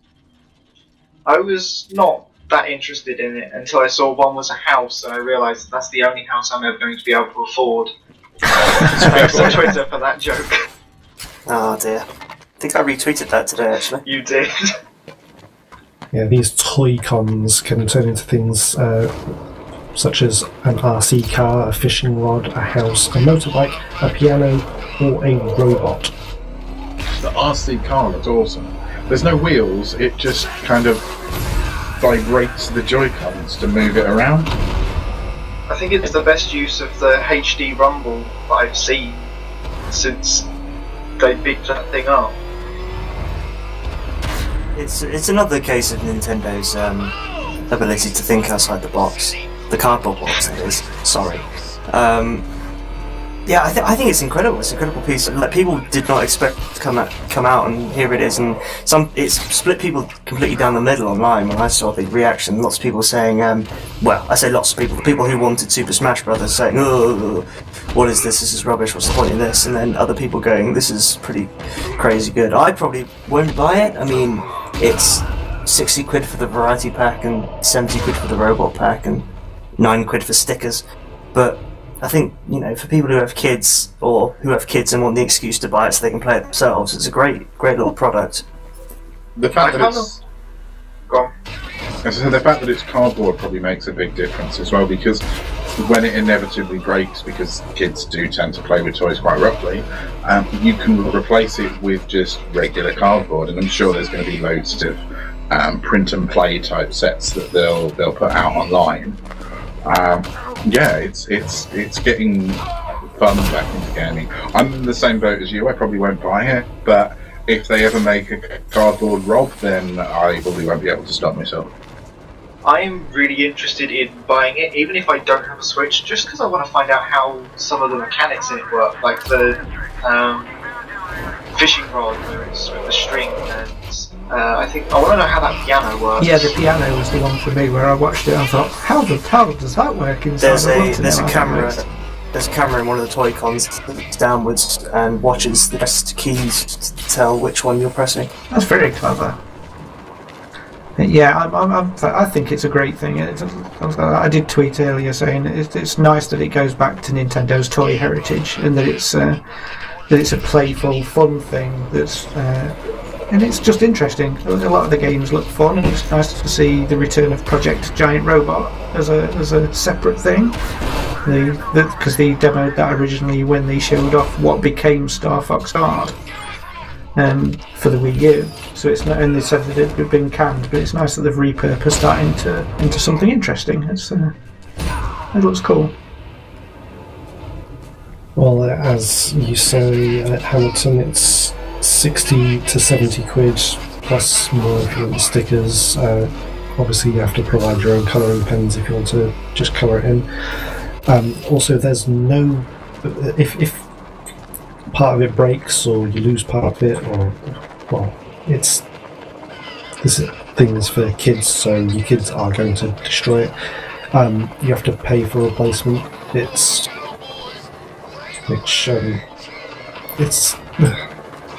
obviously not going to be cheap to buy replacement bits. I mean, that is until someone just doesn't make one and photocopies it and puts it online. That's true. I may have seen a rumour, I mean, it's probably wrong. I saw it on the Twitter sphere that the replacement pieces are free. No, that was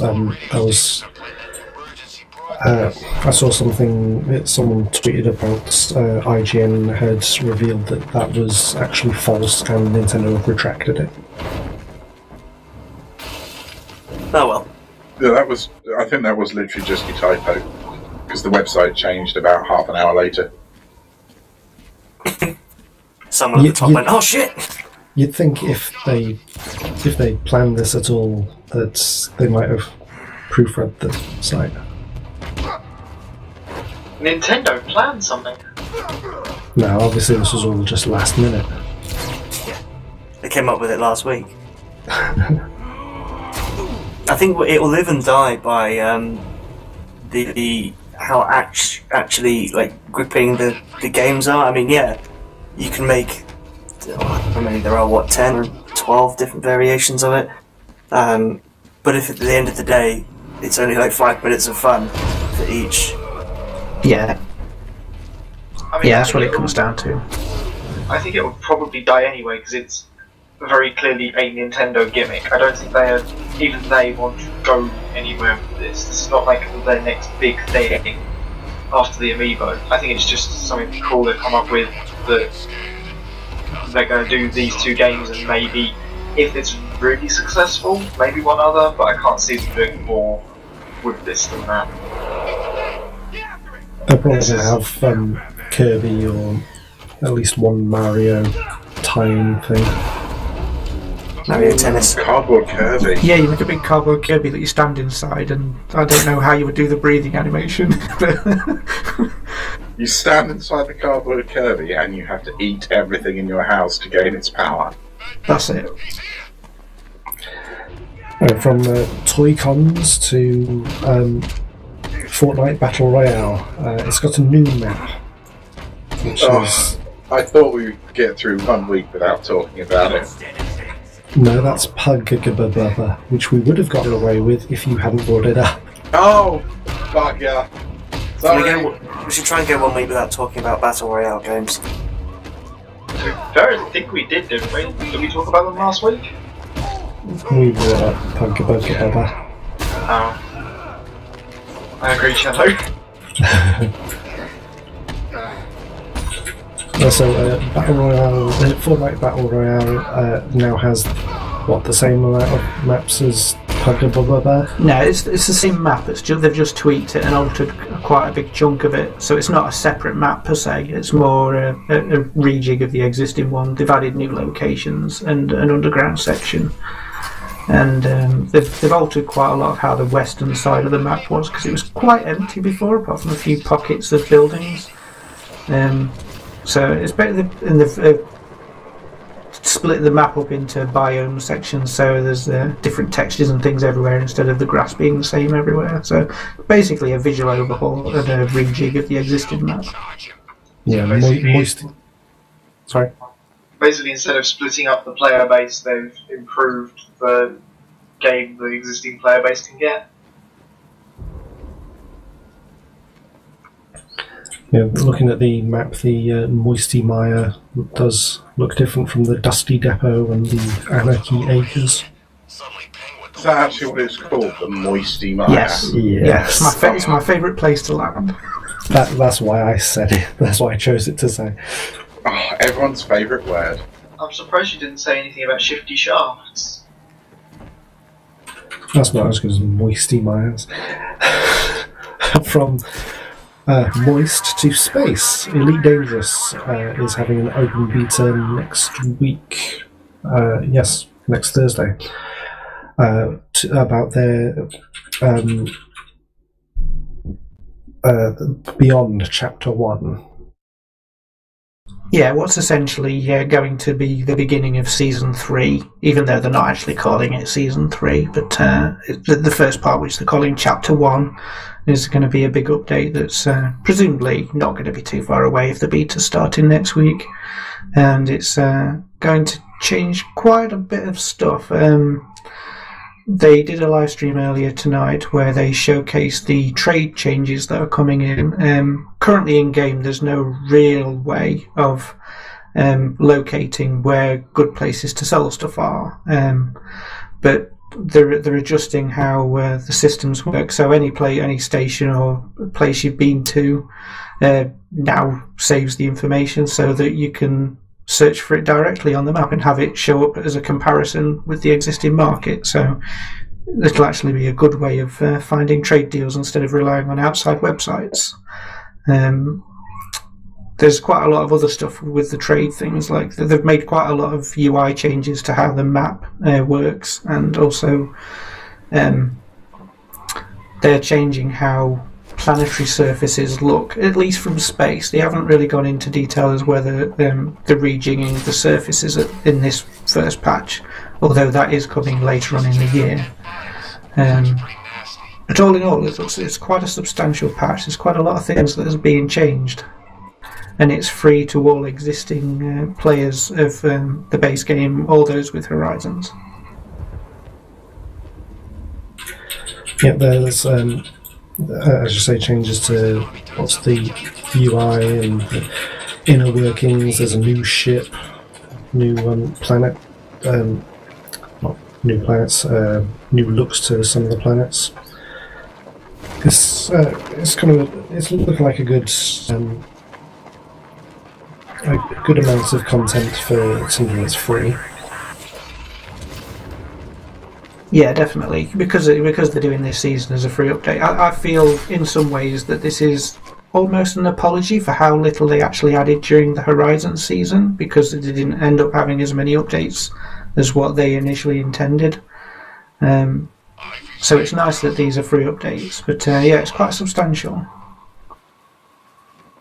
Yeah, at one point in, I think when 2.2 of Horizons came out, something went wrong and they had to take it back to the drawing board, and that really delayed their plans. But yeah, from what we know for what's planned for the throughout the year of updates, there's going to be 2 smaller updates during the summer and autumn, and then in winter there's going to be what they're calling a gigantic patch, like a much bigger offering that's going to actually alter how the planets look when you're on them. So icy planets will actually have glaciers and overhangs and things, and proper actual updates, as well as some unspecified changes to how some other core mechanics of the game work, like mining, which is currently a bit neglected. So it's they're going to give some love to the core mechanics of the game. But it'll be interesting to see how the entire season of Beyond progresses and what actually gets added to the game. Right, from space. No, I already used that one. From that bit of news to Radiant Worlds, a developer which looked to be in trouble when the game, the project they were working on, was cancelled by the publisher. Has been acquired by Rebellion, the makers of Sniper Elite and Battlezone, amongst others. And one of the last developers for the Atari Jaguar back in the day as well, if I remember rightly. Well, Rebellion were. They were, yes. They did the Jaguar version of Checkered Flag and Aliens vs Predator. Yes, which is probably one of the few really good games that's worth getting a Jaguar for. Interesting. Rebellion have now renamed them to Rebellion Warwick, which means that there's now a Rebellion office 5 minutes closer to me than there used to be, because I'm almost slap bang in the middle between Warwick and Oxford. Yay! Rebellion have, they've kind of, they're one of those developers that have been around for ages, but they've been sort of not as hugely well known until recently. But they've just sort of, in the last few years, they seem to have like massively exploded in both size and quality of games. They are. Well, not as such. They've got it now, Yeah, Evil Genius was Elixir Games originally, and when they went bust, Rebellion bought them out, but they are currently making Evil Genius 2. And that's probably one of the things for this acquisition that I'm most excited about, because it means that potentially the Oliver twins, who were the founders of Radiant Worlds and obviously creators of Dizzy, they are now part of the Rebellion team, and they're going to be working on existing Rebellion projects. So there's a possibility that two of my favourite developers of all time may be working on one of my favourite sort of undiscovered gem games of all time. You just want Evil Genius 2 to have a trap where it's just eggs wearing boxing gloves. I was just going to say, we just want dizzy Easter eggs everywhere, yeah. Yeah, if there was a dizzy Easter egg, pun intended, then I would be super happy. I mean, that would be my dream. I'd like to see, actually, if this acquisition, if it will help with Sky Saga, because Sky Saga was looking like it would be really good fun. I was quite surprised it got cancelled. Yeah, I was going to suggest that. Has there been any suggestion that Sky Saga's back on the cards now, or is it still? They've not made any comment.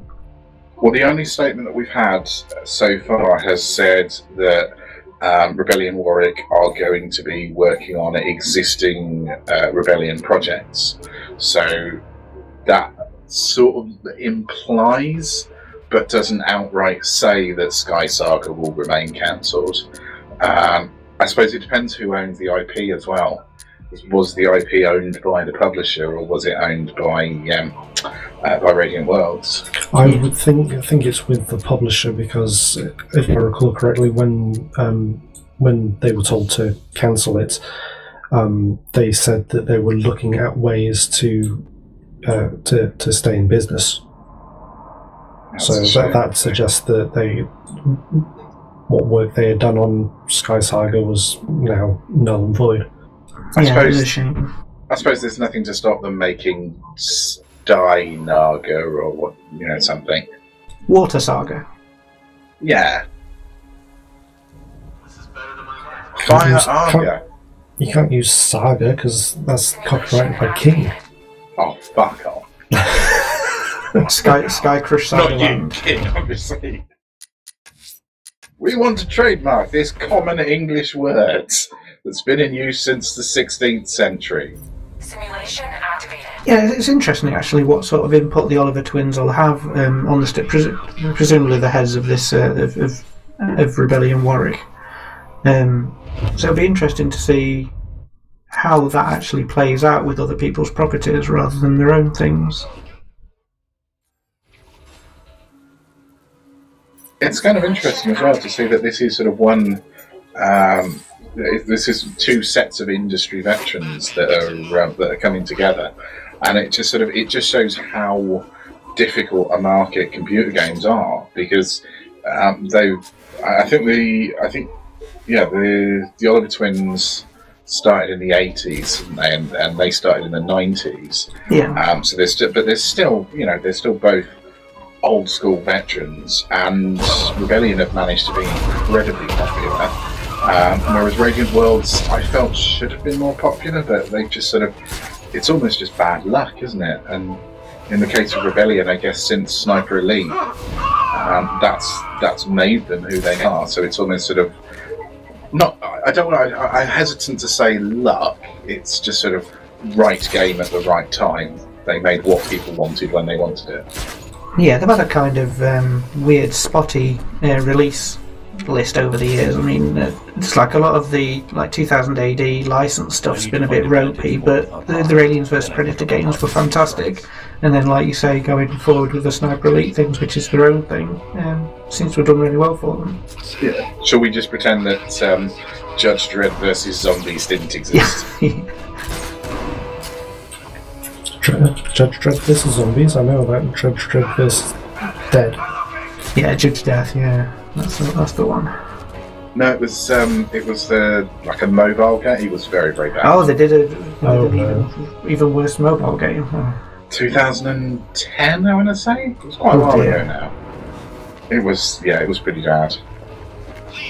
It was around the same time that they did the Evil Genius Facebook game. The terrible Facebook was also, it was a bad idea.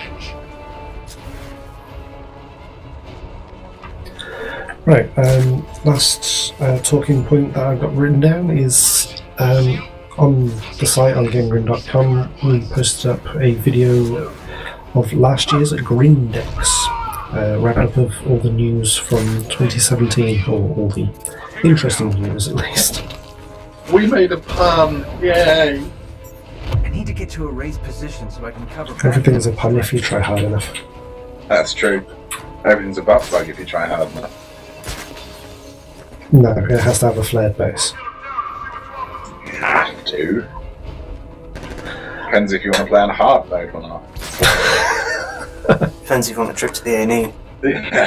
Anyway, so changing the subject, yes, GrinCast. This was a lot of fun to record. I don't. Has anybody watched it? Yes. Yes. I thought Sven was your cousin. Yeah, I noticed that in editing, but it was too late to re-record. So, yeah, he's become my brother now, apparently. Adopted. Yeah. Also, I've discovered something. I am really bad at accents. I mean, we could have told you that. This is true.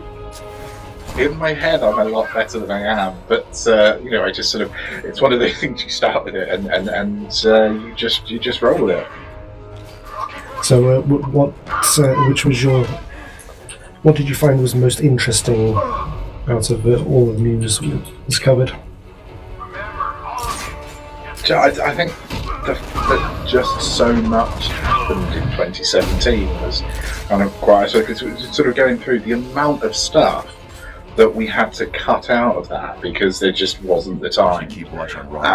And there's so many things as well that have started up that we heard the start of a news story and never heard a conclusion to it. Like the lawsuit between Bluehole and Epic Games, nothing came of that. And we had that Atari box thing that got announced, and then nothing. And there's not even a prototype of that yet.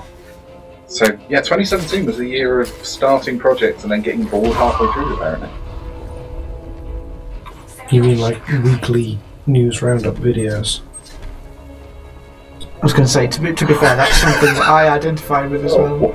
That's true. I did We'll on be more the consistent. on the Atari Box website. There, you can join a wait list to be told when crowdfunding will start, and that's it. That's not a good sign. The fact that I'm getting things on their press contacts list about 2 weeks after they put them on that website is a slightly worrying trend as well. There was an article on The Verge saying they plan to open pre-orders on Thursday. This was December. So the new Coleco Chameleon, anyone? Was that the one that was actually just in Raspberry Pi? It wasn't a Raspberry Pi. There was two versions. One was a SNES Junior in a Jaguar shell, and then the later one was a video capture card playing pre-recorded footage in a Jaguar shell. And they made the brilliant decision of making this prototype out of transparent plastic, so people on the internet worked out exactly what it was and the fact that it wasn't actually live footage. That's brilliant. It was just, yeah, that was just one massive, huge con, and I'm kind of worrying this as well. And the trouble is with something like this as well, it's got the Atari name on it, so for people who are half interested in video games and played things on Atari consoles when they were kids, they're going to think, oh, it's Atari, it's going to be really good. But obviously, the Atari name has been passed around sort of more times than your mum at an after party. So it's not Atari, it's someone who owns the Atari name now. Is it Infogrames now, or is somebody else? They used to. I don't think even Infogrames. I don't think it's them anymore either. It was at one point. Like you say, it's one of those things that's been passed around so many times now. Who even knows? According to Wikipedia, it is still Infogrames. Ah, they still own it.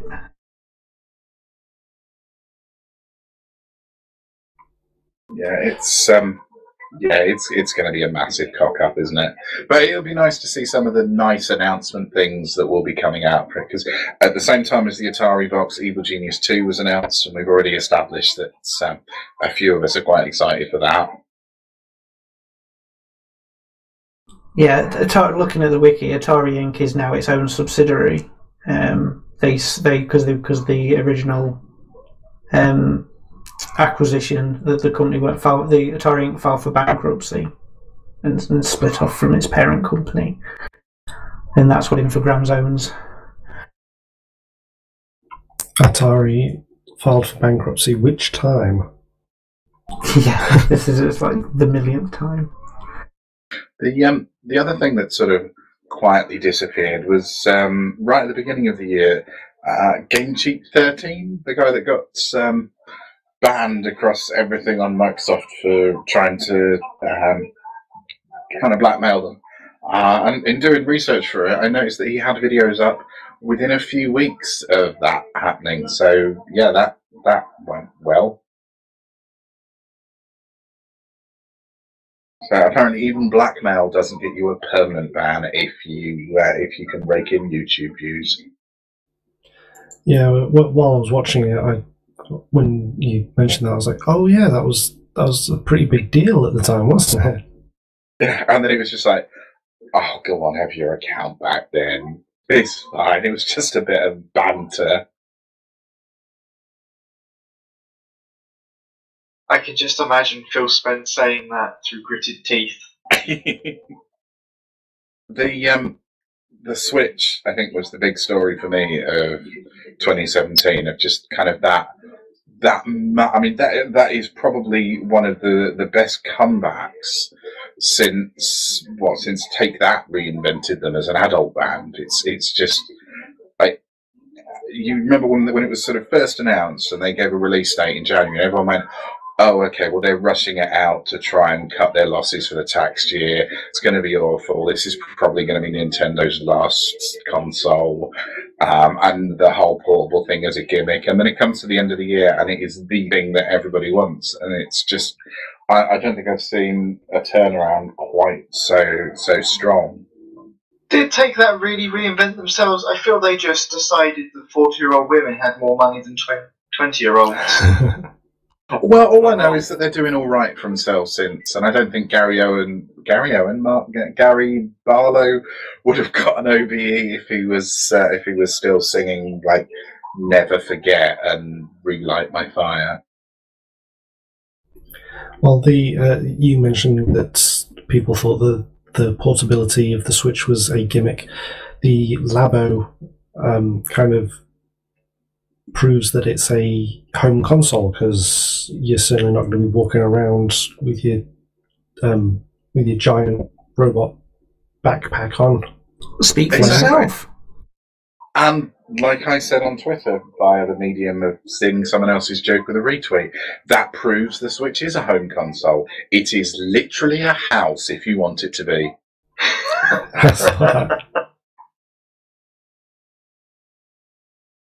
There was the reminder of Brash Games and the now infamous interview from now our writer Ben McCurry, and that was hilarious. That was an awful lot of fun, because it just kind of I like that idea of just sort of media terrorism, if you will. It was very Chris Morris-esque, and I enjoyed that.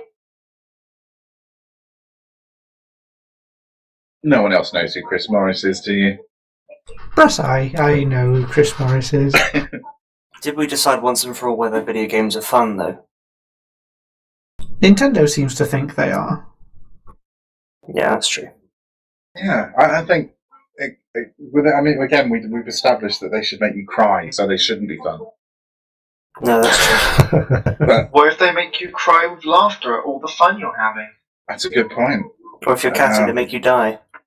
I think it was So many times. I think it was PC Gamer at the time. Was it PC? One of the PC magazines at the time was reviewing Day of the Tentacle when it came out on DOS, and their cover said this new game made us cry milk from our nose. So that counts.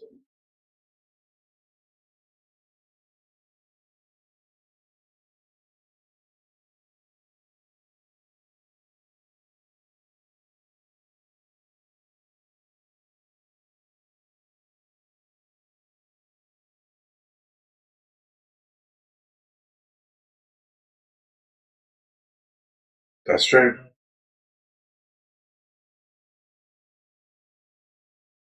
Oh, life is beautiful.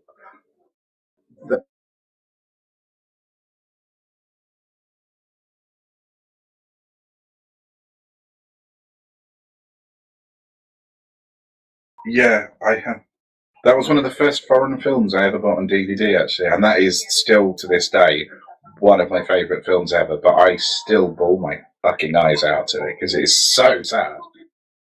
But yeah, that's a thing that we're starting to see more and more in games now, where it's not just twee happy endings, but we're starting to see that mix. We're starting to see games being looked at as family entertainment. So you've got stuff like Labo, which is very clearly aimed at children, but then you've got much more complex things. Even on just looking at the Switch as an example, you've got things like Skyrim, which you wouldn't really have aimed at kids, and you've got like Grand Theft Auto 5's coming, which I know is played by kids, but shouldn't be, and you've got like Bayonetta's getting a third game. That's really not a kiddies game. So it's good to see that the games industry is it's reached a stage of maturity at which games don't just have to be family entertainment or comedy. We can have a game which is a tragedy. We can have a game which is pure drama, and that's where it needed to branch out, I think, to really get accepted as a generalized form of entertainment. And with that, we've reached the end of the cast. Thank you for those who've watched us live. Thanks for joining me, Cello, Dominoid, Hamilton, Puce, and Catty. You can find us and tweet to us on Twitter with memes at GrinCast, and follow Game Grin on Facebook or Twitter, or just Google for Game Grin to find us all over the place. Thanks for watching, and game on.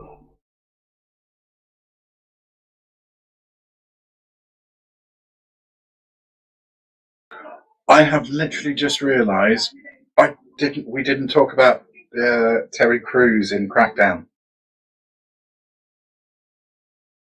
I can't believe I forgot that. Because no one remembers Crackdown. I remember Crackdown. I love that game. I'm the only person on the planet that does, apparently. No, I love the Crackdown games. It's like playing RoboCop, basically. Yeah, Crackdown 2 was a bit disappointing, but the first game was amazing. Wait. Just to check, the new Crackdown game hasn't come out, has it? No, it's been delayed again. Right, when you said the Terry Crews Crackdown thing, I got really worried that it had actually come out. No, it hasn't come out, but 2017, they at E3, they did the big announcement that Terry Crews is going to be like the star of the game now. And why not? Well, how do you... Like, with Crackdown, it's like you're this super powerful human. Like, how could you possibly be more tough than the characters in Crackdown? The only way forward is Terry Crews. Or maybe Chuck Norris, but to be honest, I would pick Terry Crews over Chuck Norris in a fight these days.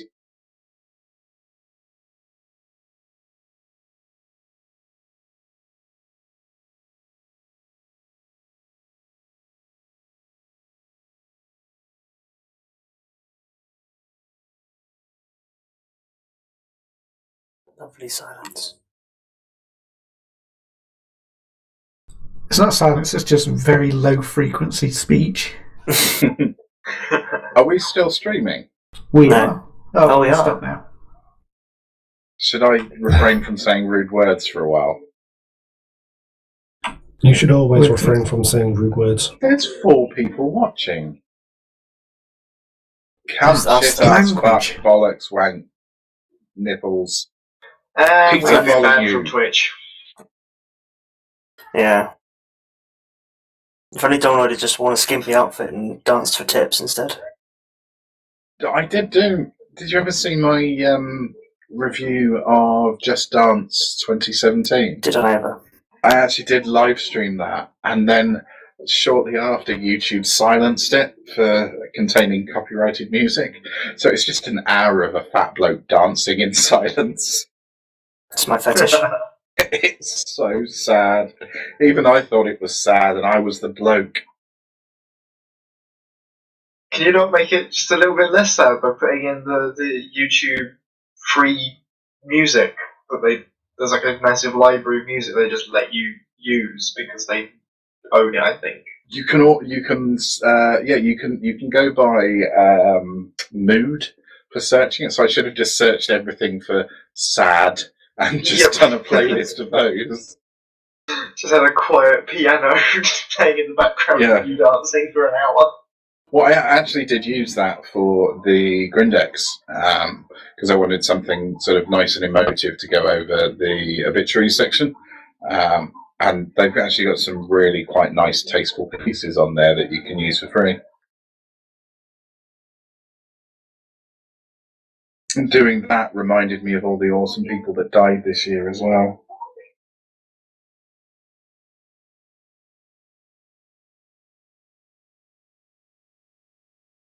I like the idea of that. That will Too many screenshots. There's so many that it actually look like a video when you flick through them really quickly. It's really confusing. I don't know whether we should dedicate like a quarter of an hour or something to having fun watching someone play a game. Otherwise, there are bits where it's just Cello taking on photo mode. It just seemed a bit weird. I like the idea of us talking over someone playing a game in the background, but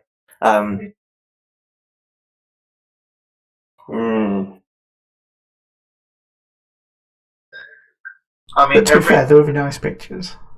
I wasn't really looking that much because I was just reading through the news articles and things. But every time I came back, you were taking a photo or killing a guy.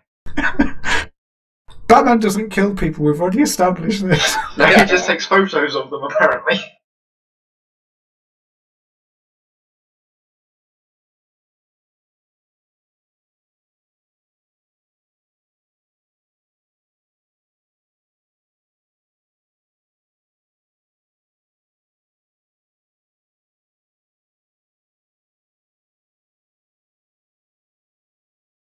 No, just start a new save file. Do it again. You're fine. yeah.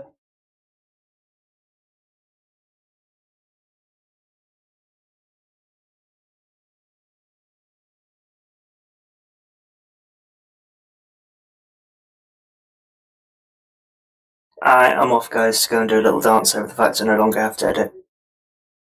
Have fun. I'm off to Okay. cry over this edit. I'm just probably going to have a wank and then a cry. To be fair, I'm just going to go and cry now. That's all I do until the next part. Until the next part, I'll just sit in my little corner and cry. Oh dear. Since the Game of the Year podcast, I've been unable to cry. Completely dead inside. This is because in your zombified state, you've got no tear ducts that work. Yeah. Yeah, We pretty thought it was much. crying, but it was just brain liquid seeping out. Yeah. Bye. Once again, Domino derails the conversation. And on that pleasant note. You know that thing where, like, you're about to say something and you think it over in your head and then you say it? I don't have one of those. We don't have an internal filter. That's what it's called. Well, I've got one, but, you know, it's supposed to be washed every 6 months. I And was going to say, the person you got it from was defective. Yeah. Nobody actually remembers to wash filters. So true. Right, sorry guys. See you See you later. later. Talk to you later.